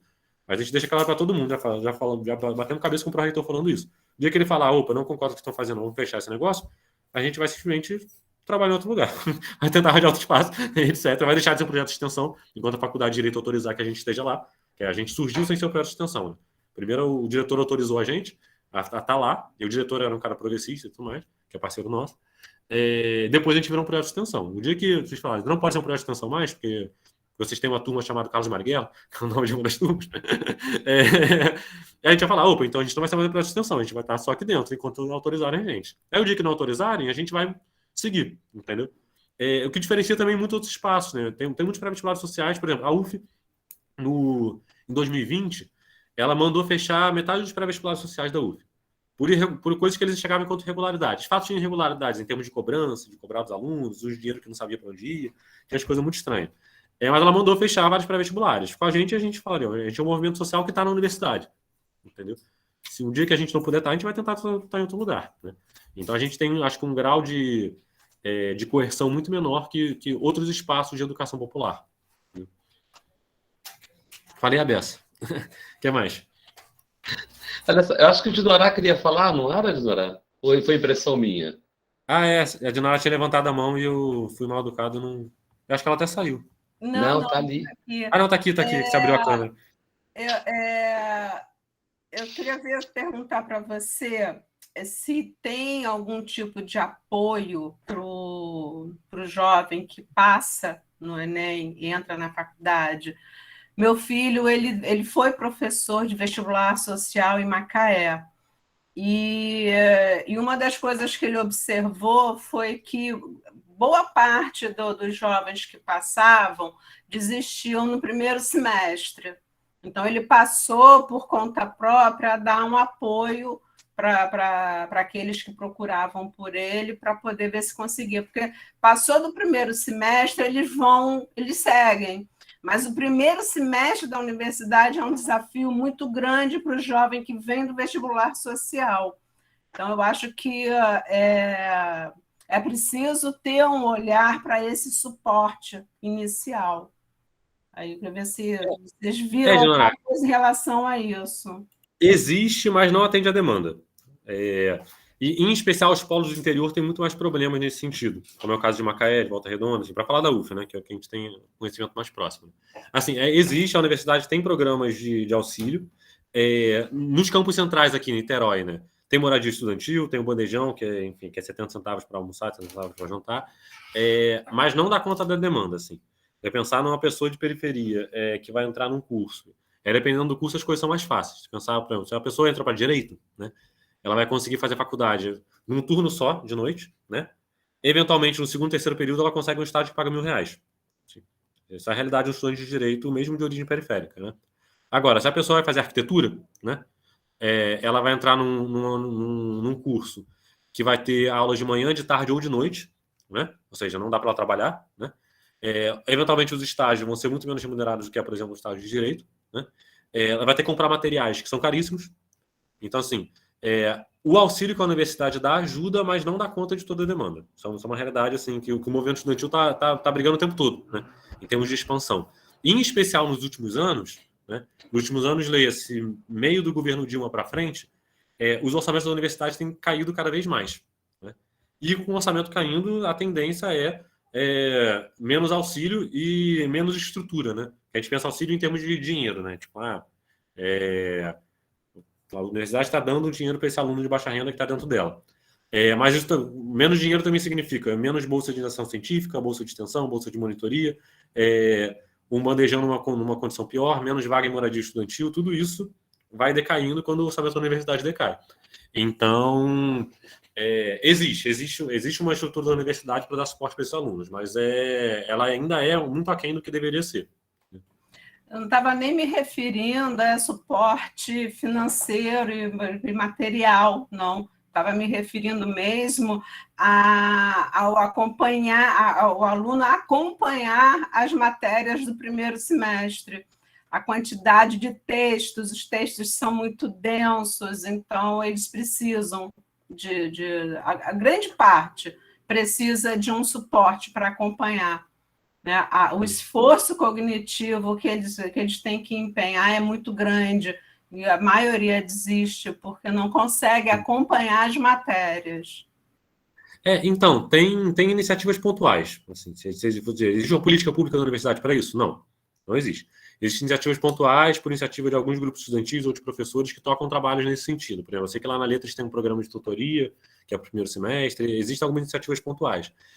Mas isso é algo que, inclusive, a gente lá no Pré tem tentado, de alguma maneira, de maneira muito embrionária, assim, trazer com preocupação, porque o espaço do pré-vestibular, muitas vezes, a gente não consegue atender essas demandas, né?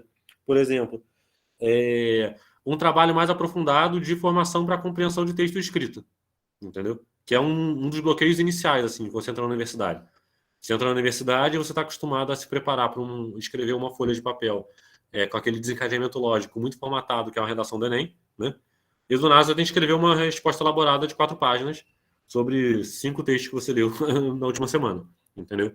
Esse tipo de coisa é um bloqueio muito grande, assim, mas eu diria que a universidade não tem dado conta desse problema. E eu acho que seria muito desonesto, muita gente cai nessa desonestidade, dizer que a entrada das camadas mais populares, né?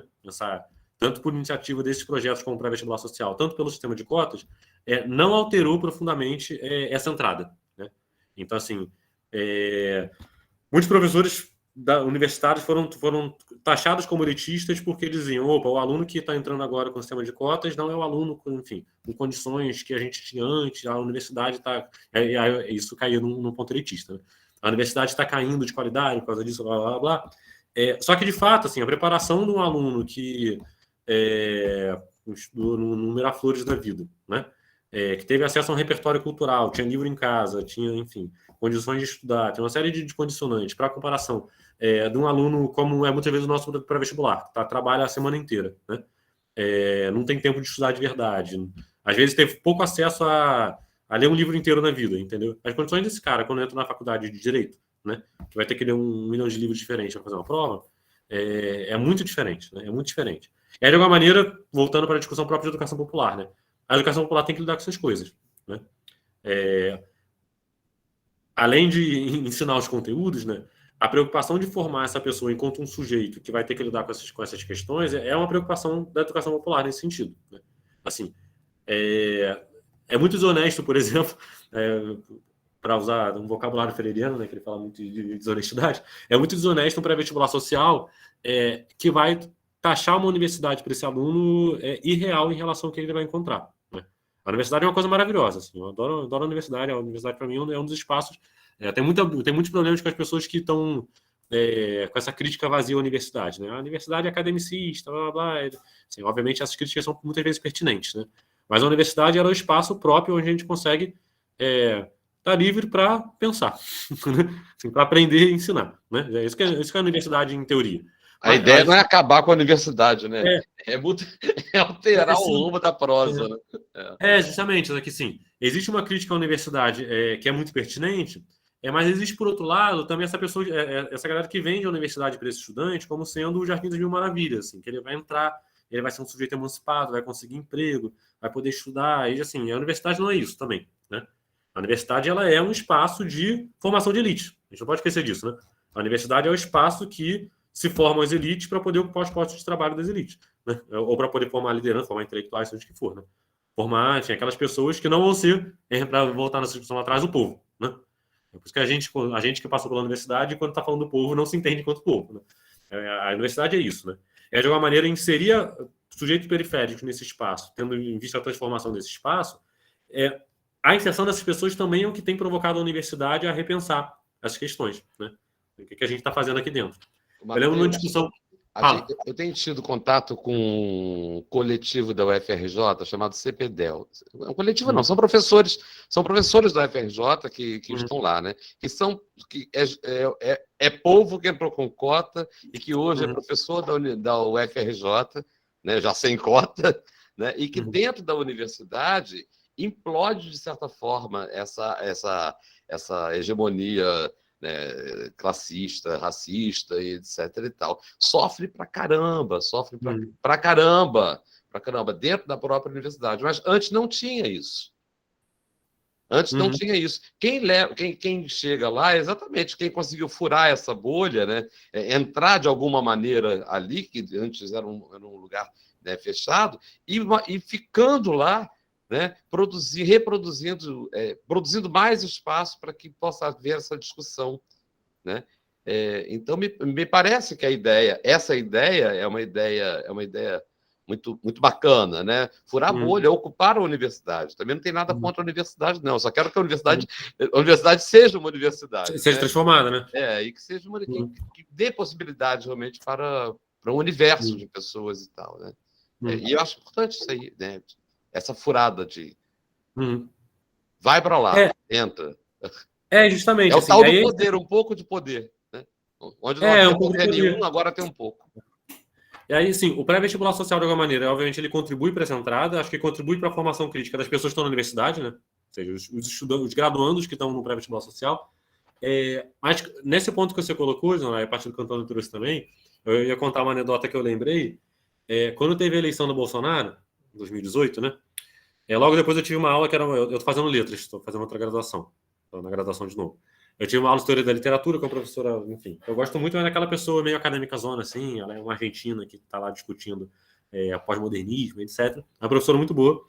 E aí, obviamente, estava todo mundo arrasado no dia seguinte à eleição, foi a segunda-feira depois da eleição, assim. E aí, estava tendo uma aula sobre estética, Platão, as coisas aleatórias, assim. E aí a gente entrou justamente nessa discussão que o aluno levantou, enfim, essa crítica à universidade, como a universidade se afastou do povo, e é por causa disso que os fascistas ganharam, etc. E a professora, por outro lado, estava justamente defendendo, não, mas a universidade é o local onde a gente consegue, por assim, ter liberdade de pensamento, tudo aquilo que a gente preza, enfim, enquanto movimento crítico, né? E aí eu lembro que eu entrei numa discussão com esse estudante, né, que era um companheiro de turma meu, assim, cara, de que universidade vocês estão falando, assim? Porque assim, a universidade é feita das pessoas que estão na universidade. Tem professores e estudantes, os professores têm mais poder que os estudantes, tudo bem. Assim, mas o que vocês estão fazendo aí que torna a universidade mais próxima do povo, assim? Porque se não são os professores que vão fazer isso, não são os estudantes que vão fazer isso, né? O que aqui dentro torna a universidade afastada do povo? Assim, não estou entendendo. Assim. Quem é o sujeito, quem é o objeto da nossa crítica, né? Porque a universidade, nós não somos os universitários, assim, as pessoas deviam estar criticando a gente porque a gente está afastado do povo, assim, quando essa crítica está dentro da universidade, assim, ela está direcionada a quem, né? Assim, eu posso dizer de alguma maneira que eu acho que a gente o coletivo, etc, tem contribuído para fazer uma universidade mais popular, assim. E aí nesse ponto tem um texto do Paulo Freire que é bem interessante, para fazer recomendação freiriana aí que eu faço em todas as falas. Que é um texto dele, foi um texto que ele escreveu logo antes de Pedagogia do Oprimido, que é o Extensão Comunicação, que é uma pergunta, né? Extensão ou comunicação? E aí lembrar que o Paulo Freire, ele criou o primeiro serviço de extensão do Brasil, né? Que foi o serviço de extensão que acabou fazendo o trabalho lá em Angicos, etc. Quando ele era professor lá do que viraria o UFPE, né? Mas quando ele chega no Chile, ele escreve esse textinho, porque quando ele chega no Chile, ele chega lá com um emprego meio que já contratado, quando ele vai para o exílio, né? Ele vai primeiro para Bolívia, depois vai para o Chile, para trabalhar num serviço de extensão rural, num programa do governo chileno de reforma agrária, né? E aí tinha uma cartilha do serviço de extensão rural, enfim, que meio que para os agrônomos extensionistas, né? A galera da universidade, os agrônomos da universidade que estavam indo fazer o trabalho com os agricultores tradicionais, né? Com esse nome de extensão universitária, o Paulo Freire vai criticar o que eles estão fazendo. Assim, falar, opa, o que vocês estão fazendo é estender a universidade até o povo, né? Ou seja, levar os conhecimentos que a universidade faz e entregar eles para o povo como um produto, por assim dizer, né? Aí, de novo, como se fosse uma educação bancária, né? Quando o desafio que a gente deveria ter num trabalho realmente crítico não é fazer uma extensão da universidade ao povo, né? É que a universidade tem, de fato, uma comunicação com o povo, né? Ou seja, um trabalho dialógico junto entre a universidade e quem está fora da universidade, quem está chamando de povo, né? Onde a gente consiga, de fato, constituir conhecimentos e atuações sobre o mundo, né? E aí, de alguma maneira, enfim, essa coisa o aluno periférico entra na universidade, aí parece que ele deixa de ser povo porque ele está na universidade, né? E aí parece que a gente quer mudar a universidade assim, para se retroalimentar. A ideia não é essa, né? Eu acho que um trabalho de educação popular, como a gente, né? Está situado dentro da universidade, tem como objetivo ali, de alguma maneira, a universidade, porque é um pré-vestibular social, as pessoas querem entrar na universidade, né?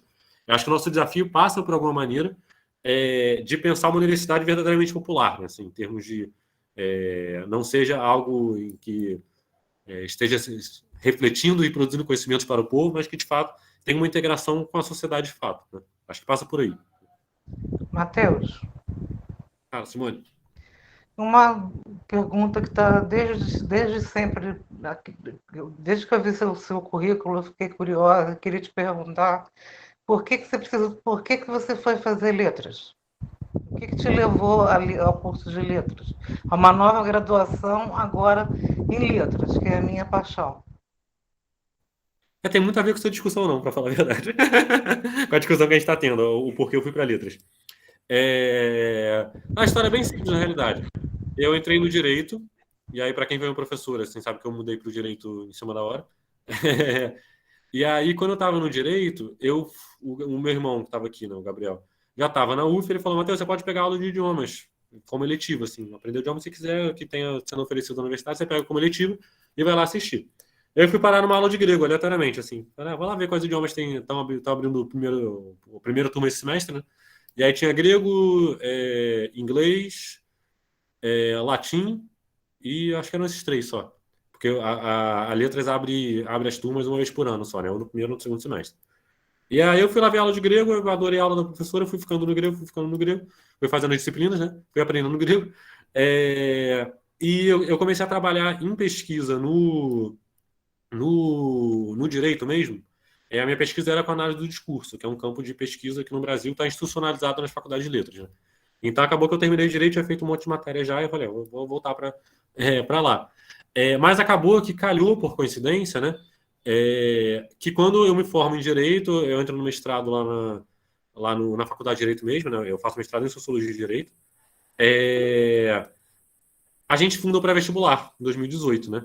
A partir daí, enfim, estar na licenciatura de letras já criou outra significação, né? Porque eu já trabalhava como professor particular, enfim, trabalhei no Miraflores, inclusive, um tempo. Mas estar na letras passou a ter outra significação a partir do momento que eu estava, de fato, fazendo um trabalho educacional, assim.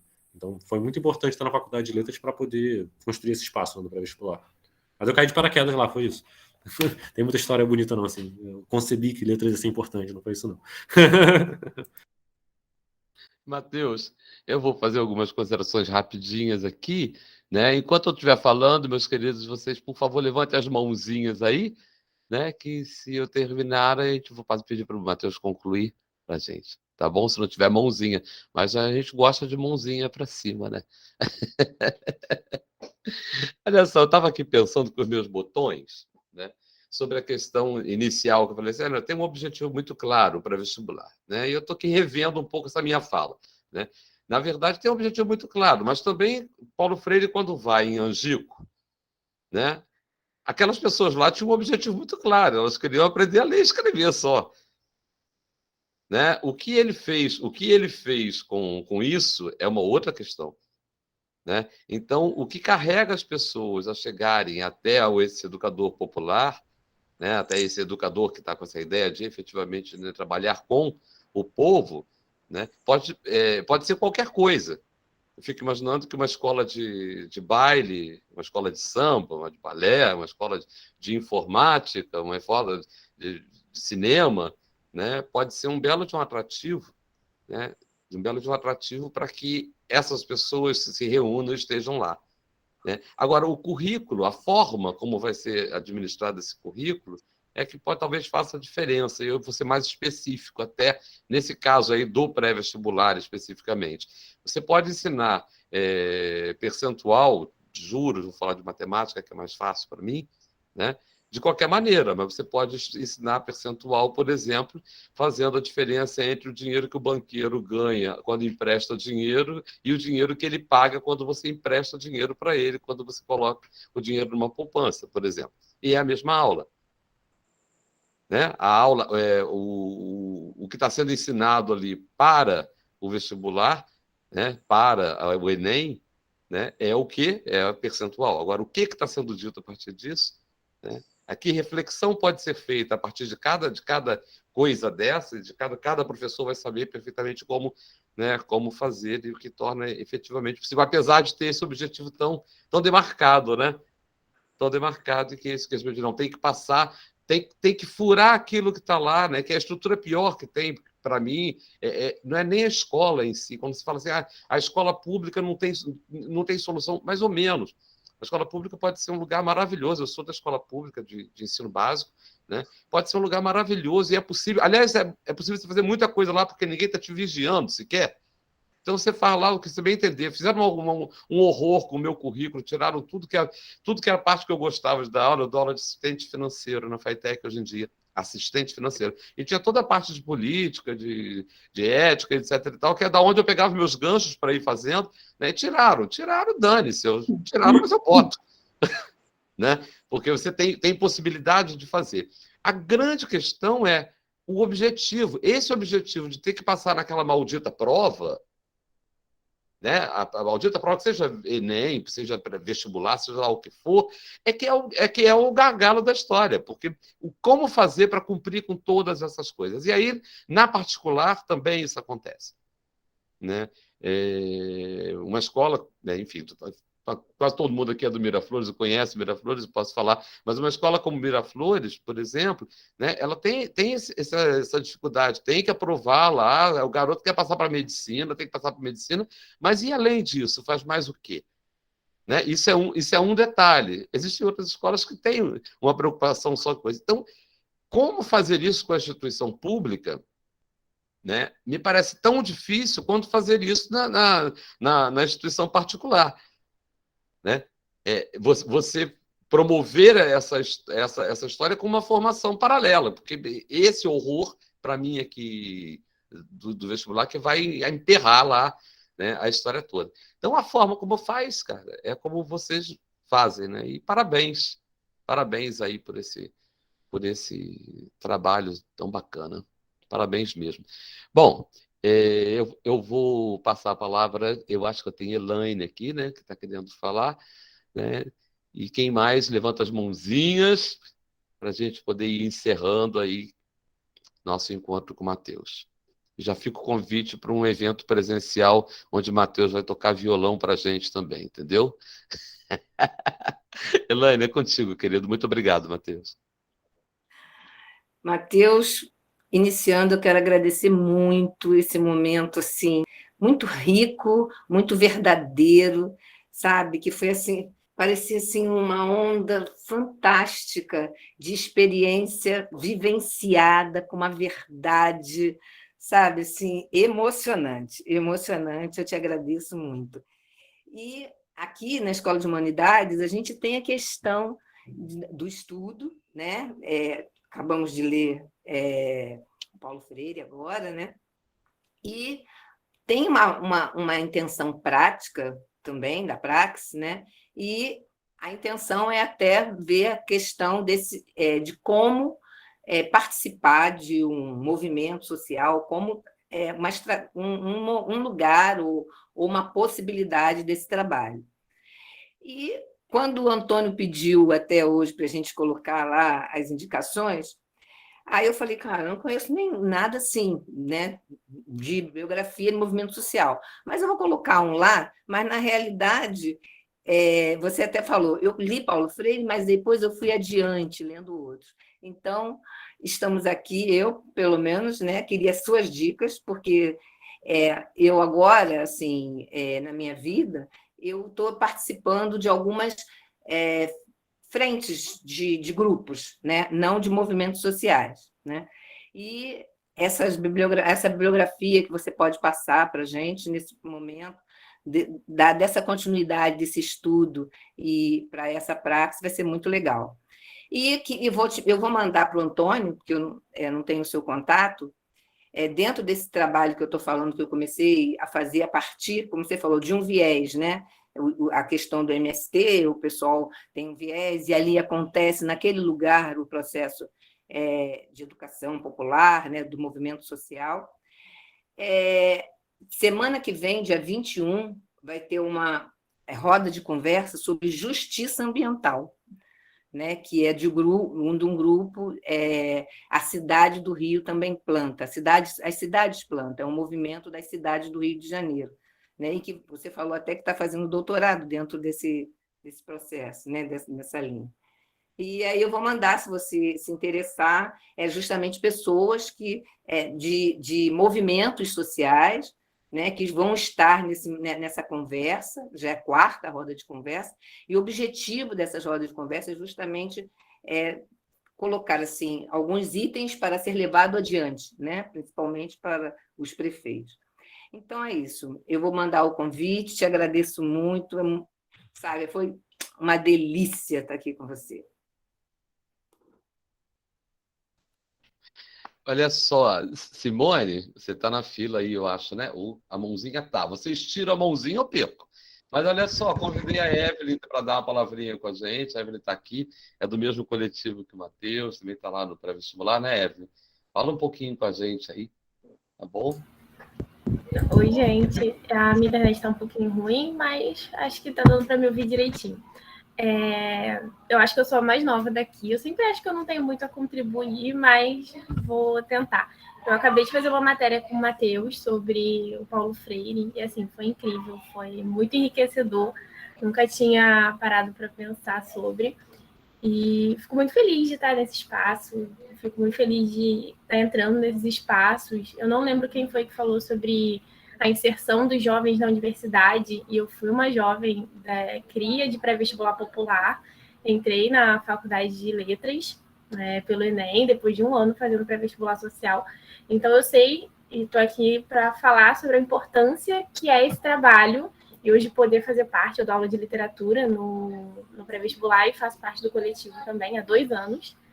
E assim, é de uma importância que, às vezes, a gente está na universidade e a gente se distancia muito dessa realidade. E eu acabei de sair de lá, então eu sinto que eu consigo entender e eu consigo... Quando eu leio Paulo Freire, eu consigo ver muito na prática com o trabalho que a gente faz, com o trabalho que foi feito comigo. As aulas que eu tive eram também muito, muito dialógicas, e isso é muito importante para a nossa formação, muito, muito importante. Então, eu tento ao máximo colocar em prática o que eu estudo e passar, né, essa experiência, passar esse conhecimento para ele não ficar restrito à universidade.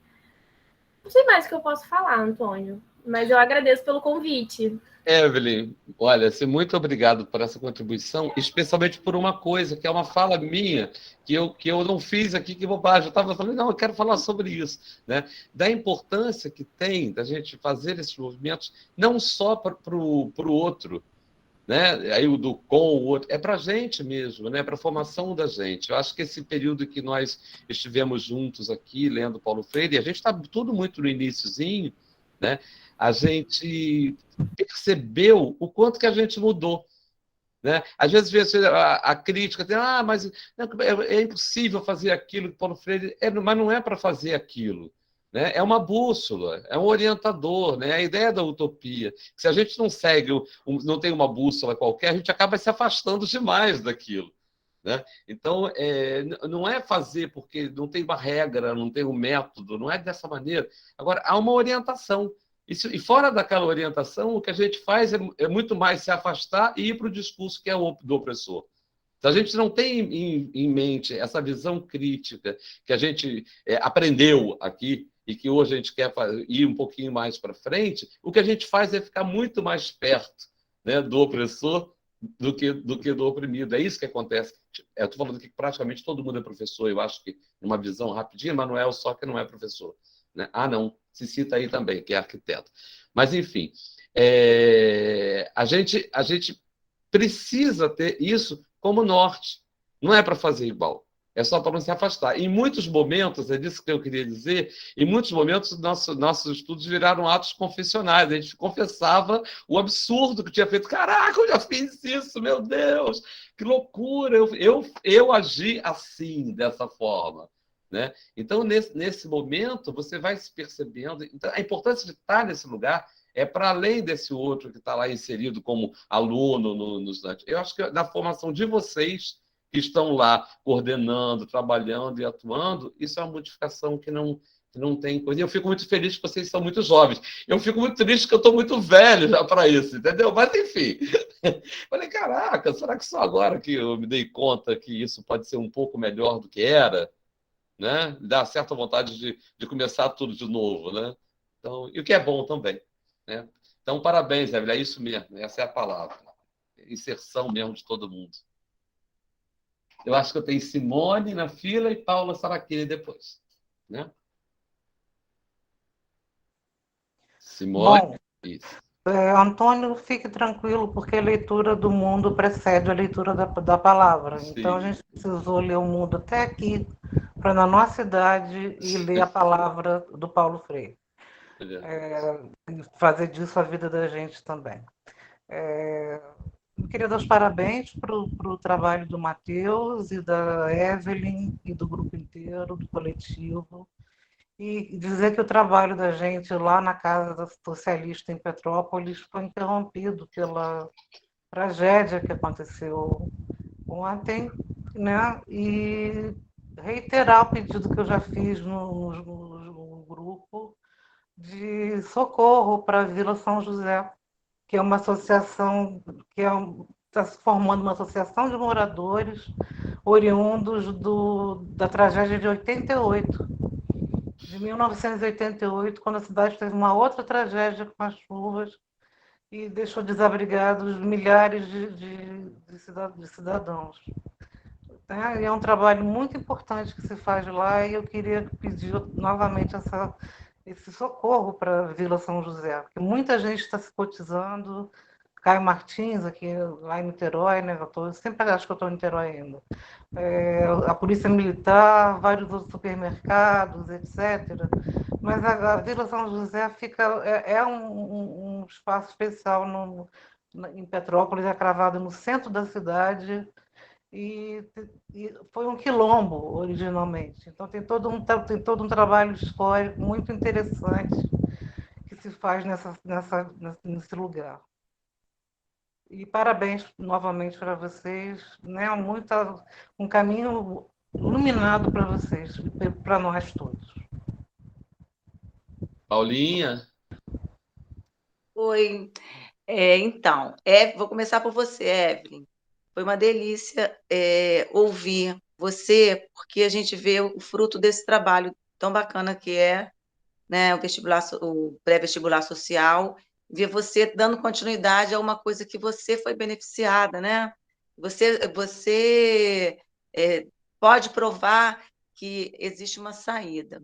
Matheus, estou encantada, tá? Eu conheço você pequenininho, depois você cresceu, e é uma delícia ouvir você falando assim, com tanta propriedade, com tanta segurança. E por coincidência, que não é coincidência, ontem eu li um conto, eu estou até com medo de falar aqui, para não falar besteira, lembra? Do Kafka, o Kafka. Mas é aquele texto, eu até anotei o nome aqui para não esquecer, aquele chamado Diante da Lei. Você conhece esse texto, Matheus? Eu conheço esse texto que a gente fez não lembro qual série, com a Elaine, na peça de teatro. Você lembra disso, Elaine? Tá vendo? Então as coisas não são por acaso. E então eu vejo vocês, né, a Evelyn, vocês, dando uma ajuda para esse homem do campo conseguir entrar na lei, né? Porque a lei é direito de todo mundo, mas a pessoa não consegue, né? O estudo, a lei assegura e a pessoa não consegue chegar lá. Então, assim, muito orgulho de ver você fazendo esse trabalho, tá? Parabéns e obrigada, Antônio, pelo convite, foi uma delícia estar aqui, tá bom?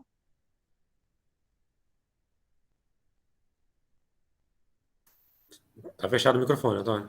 São todos convidados a participar da Escola de Humanidades, né? Todas as quintas-feiras, 20 horas, a gente está em estudo, né? A gente está se formando aqui, primeiro, né? Mas já com olho aí em outras coisas. No próximo encontro vai ser um encontro importante, que a gente vai decidir isso. Eu tenho algumas novidadezinhas para contar para vocês, assim, alguns avanços, algumas coisas que eu já pensei, não pensei sozinho, pensei discutindo com outras pessoas. Acho que vai ser um encontro importante. Evelyn, se quiser participar, se puder, né? É só falar que a gente manda o link para você, bota você no grupo.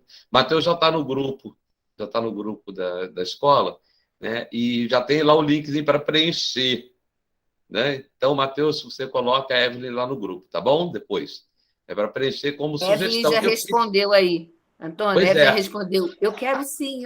Então bota, Matheus coloca a Evelyn lá, né? A gente sabe perfeitamente que não é possível sempre, né? E não tem às vezes as pessoas ficam, mas claro que melhor que vá todas as vezes, evidentemente, né? Mas agora, não, estou enrolado com aquilo, estou enrolado com aquilo outro, alguém fez também aniversário, né? Resolvi tomar uma cerveja, estava louca, né? Isso não é pecado, né? Não é prisão, né? Mas é sempre uma alegria quando tá o grupo junto, discutindo e trazendo coisas. E a gente, na semana que vem, vai discutir o que a gente vai fazer à frente. Então, já é um convite para que todos, de fato, preencham lá o negocinho, né? E quem quiser ser inserido e não está inserido, depois me manda o zap, mas eu já fico com a função aí de botar a Evelyn lá no grupo, tá bom? Meu querido, uma alegria sempre, né? Você sabe que eu sou seu fã já há muito tempo, né? Continuo e amplio, né?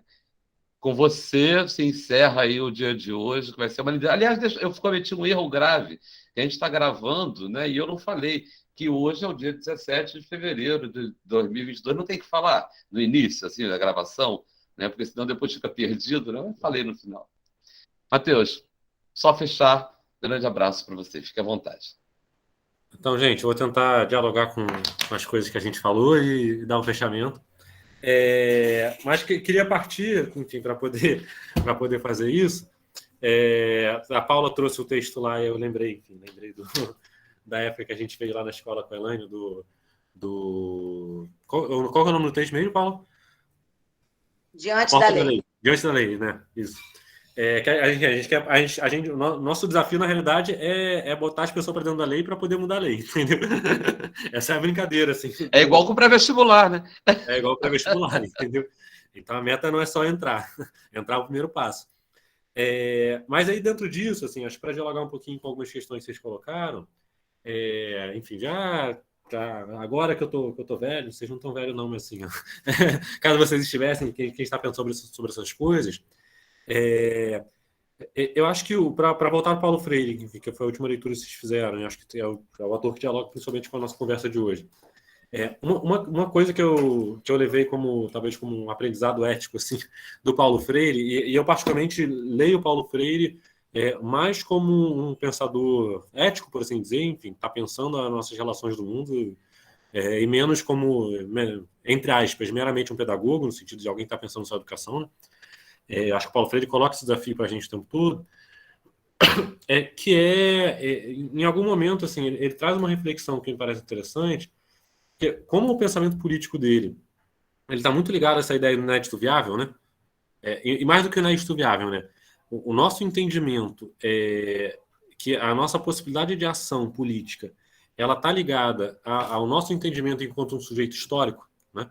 É um sujeito histórico com todos os seus atributos, né? Assim, é um sujeito que ele é determinado historicamente, assim, no sentido de não é uma tábula rasa que pode fazer o que quiser da sua própria existência, né? Ou seja, todos nós nascemos com condicionantes históricos que a gente não escolheu, né? A gente viveu a nossa vida com condicionantes também que eventualmente a gente não escolheu, né? E a gente tem um poder de ação e de criticidade muito limitado dentro desse espaço, né? Para usar as palavras dele, a gente nasceu e pensa e atua em geral imerso na realidade opressora, assim, o trabalho de conscientização, né, de botar a cabeça um pouquinho para fora, assim, falar, opa, tem uma coisa além disso, é um trabalho muito difícil, né? E todo trabalho, enfim, tanto de educação popular, tanto de conscientização pessoal, assim, que vocês fazem aqui nesse espaço, né? Em grupo. Ele é um trabalho muito difícil, assim. Então, eu acho que pensar a educação popular e pensar um trabalho crítico, assim, emancipatório, entender que isso é feito dentro das condições que nos são dadas, evita a gente, às vezes, cair numa culpa opa, porque eu não fui crítico antes, porque eu não fiz isso antes, porque eu não fiz melhor, não fiz maior. Entendeu? Você vê, a Evelyn falou aqui agora, né? A Evelyn está 2 anos com a gente. Foram 2 anos, eu lembro que a Evelyn entrou, a gente teve 2, 3 reuniões presenciais, e aí começou a pandemia, eu fui estar de novo presencialmente com a Evelyn depois de, sei lá, 1 ano e meio. Assim, a gente se conheceu de fato, né? Então a gente se falava online, a gente se falava quase todo dia online, a gente não se conhecia. Né? E aí quando eu falei lá atrás que tudo isso que a gente falou, que a gente diz que faz, né? Pré-vestibular social do Tolos Gama, tudo que a gente está falando, que eu estou falando para vocês, que a gente diz o tempo todo que a gente faz, efetivamente nos 2 últimos anos a gente não fez. Às vezes o que deu. O que deu para fazer quando a gente estava num contexto online, com os alunos tendo limitações, a gente tendo limitações, porque a gente também, enfim, é uma realidade social muito próxima dos alunos, então muitos professores também não têm computador em casa, têm uma internet instável, tem todos os mesmos problemas que os alunos têm, não tem um quarto sozinho para poder dar aula, porque está dividindo o quarto o espaço de estudo com a família inteira. Então todas essas limitações a gente teve também. E aí, eu acho que de alguma maneira, essa ideia do inédito viável do Paulo Freire, eu sempre volto a ela assim, quando eu estou pensando sobre as minhas atividades, né, o que a gente faz, seja no coletivo, seja em qualquer outro espaço, né, porque ele ajuda a lembrar também que a gente tem os nossos condicionantes. Assim, então, essa culpa que a gente tem de de não ter feito bastante, não estar fazendo bastante, assim, obviamente a gente tem que estar sempre pensando, penso eu, em ir além, assim, mas ir além dentro do que a gente pode, assim, das condições que nos foram dadas, né? Acho que criar novas condições é um desafio, mas a gente só cria novas condições, o passo seguinte vem a partir do passo anterior, né? Assim. Então, todos esses espaços que a gente tem de poder estar pensando e estar construindo, para mim, são muito valorativos, assim. E aí, para trazer para que a Elaine tinha perguntado em relação a bibliografias, etc., recomendações, eu posso recomendar, né? Eu posso até, enfim, compartilhar depois, coisas que são muito próprias da nossa experiência, assim. Então, por exemplo, coisas que a gente tem lido para poder pensar, por exemplo, o Coletivo Jeito Claro, para Luiz Gamo. Eu trabalho muito Paulo Freire, então, assim, muitas referências que eu tenho a compartilhar para poder pensar essas coisas são referências do Paulo Freire ou de autores freirianos. E tem algumas obras específicas do Paulo Freire que acho que ajudam muito a pensar essas questões que a gente está trabalhando. Por exemplo, hoje em dia eu acho que é indispensável a reflexão do Paulo Freire sobre escola pública, etc., para o tema de educação popular, né? Mas, sei lá, por exemplo, para mim, vocês estavam lendo Abdias, tipo assim, para mim, para pensar essas coisas todas hoje em dia, é incontornável ler o Fanon, por exemplo. Então, toda a base do Paulo Freire para poder pensar o que eles chamam de oprimido, opressor, passa pelo Fanon. Guerreiro Ramos, assim, são autores que ele está lendo para poder pensar essas coisas. Mas de movimentos sociais diferentes vão estar lendo outras coisas, assim, por exemplo. Se você for até o MST, o MST ele lê muito Paulo Freire, mas ele lê muito Florestan também, que é um autor que está discordando do Paulo Freire, né? Tá falando, esse negócio aí que você está fazendo é um bando de idealismo. A educação socialista está pensando em outra coisa. Mas eu posso, enfim, talvez recomendar algumas coisas que a gente tem usado para poder pensar a perspectiva que a gente adota, né? Mas cada espaço de movimento social, de pré-vestibular, de educação popular, talvez esteja pensando a partir de outros referenciais. Assim. Mas acho que, meu povo, acho que é isso. Acho que a gente conversou bastante sobre muitos temas. Queria agradecer muito, assim, agradecer também voltando para esse espaço assim, de nossos condicionantes, né? De o que a gente faz, o que a gente pode fazer. Né? Assim, se a gente pensa das limitações, já está num espaço como um espaço de educação popular explícito, para vestibular social, para poder constituir essa mudançazinha que a gente quer no mundo, né? Eu não sou uma pessoa que veio no pré-vestibular social, né? Eu vim do Miraflores, que é uma escola de elite. É uma escola de elite que meus companheiros de turma, assim, tinham outros que eram filhos de professores, etc. Mas também tinham as pessoas que, eventualmente, a gente olha e fala assim, opa, eles estão ali do outro lado. Eles estão ali do outro lado. Ele faz parte das coisas que a gente quer combater. Assim. Se não são eles individualmente, são a estrutura da qual eles fazem parte. Né? E num espaço numa escola de elite, de alguma maneira, os professores que estavam lá me ajudaram na construção do pensamento crítico que eu eventualmente levei para a universidade e tive com outras pessoas, outros espaços, outros aprendizados. Mas eu acho que isso mostra como, assim, tem sempre um lugarzinho ali de fazer o que dá, assim, um lugarzinho de fissura, né? Eu acho que esse espaço de vocês é um espaço assim, importante e interessante para poder pensar isso, né? Assim, de onde a gente tiver, o que dá para fazer, né? E aí, se a gente faz isso no pré-vestibular social, eu acho que de alguma maneira eu tento fazer no direito também, outras pessoas estão no espaço com a gente, tentam fazer em outros espaços que eles estão, e a gente vai criando uma redezinha de fissuras aí que um dia talvez dê uma virada em alguma coisa, entendeu?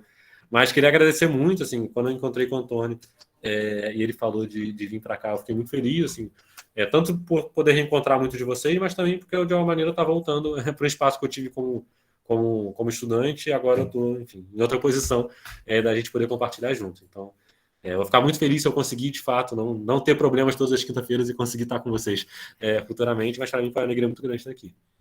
Acho que é isso. Muito obrigado, meu querido. Então, agora aproveita e me ensina como é que eu tenho que fazer para fechar primeiro. Primeiro, Ó, trechinhos aí vai aparecer essa vergonha botão da está toda gravação de gravada, porque eu estou fazendo antes, entendeu? Vem aqui nos 3 pontinhos a interromper a gravação. Agora foi. E é 3 vezes informando a mesma coisa.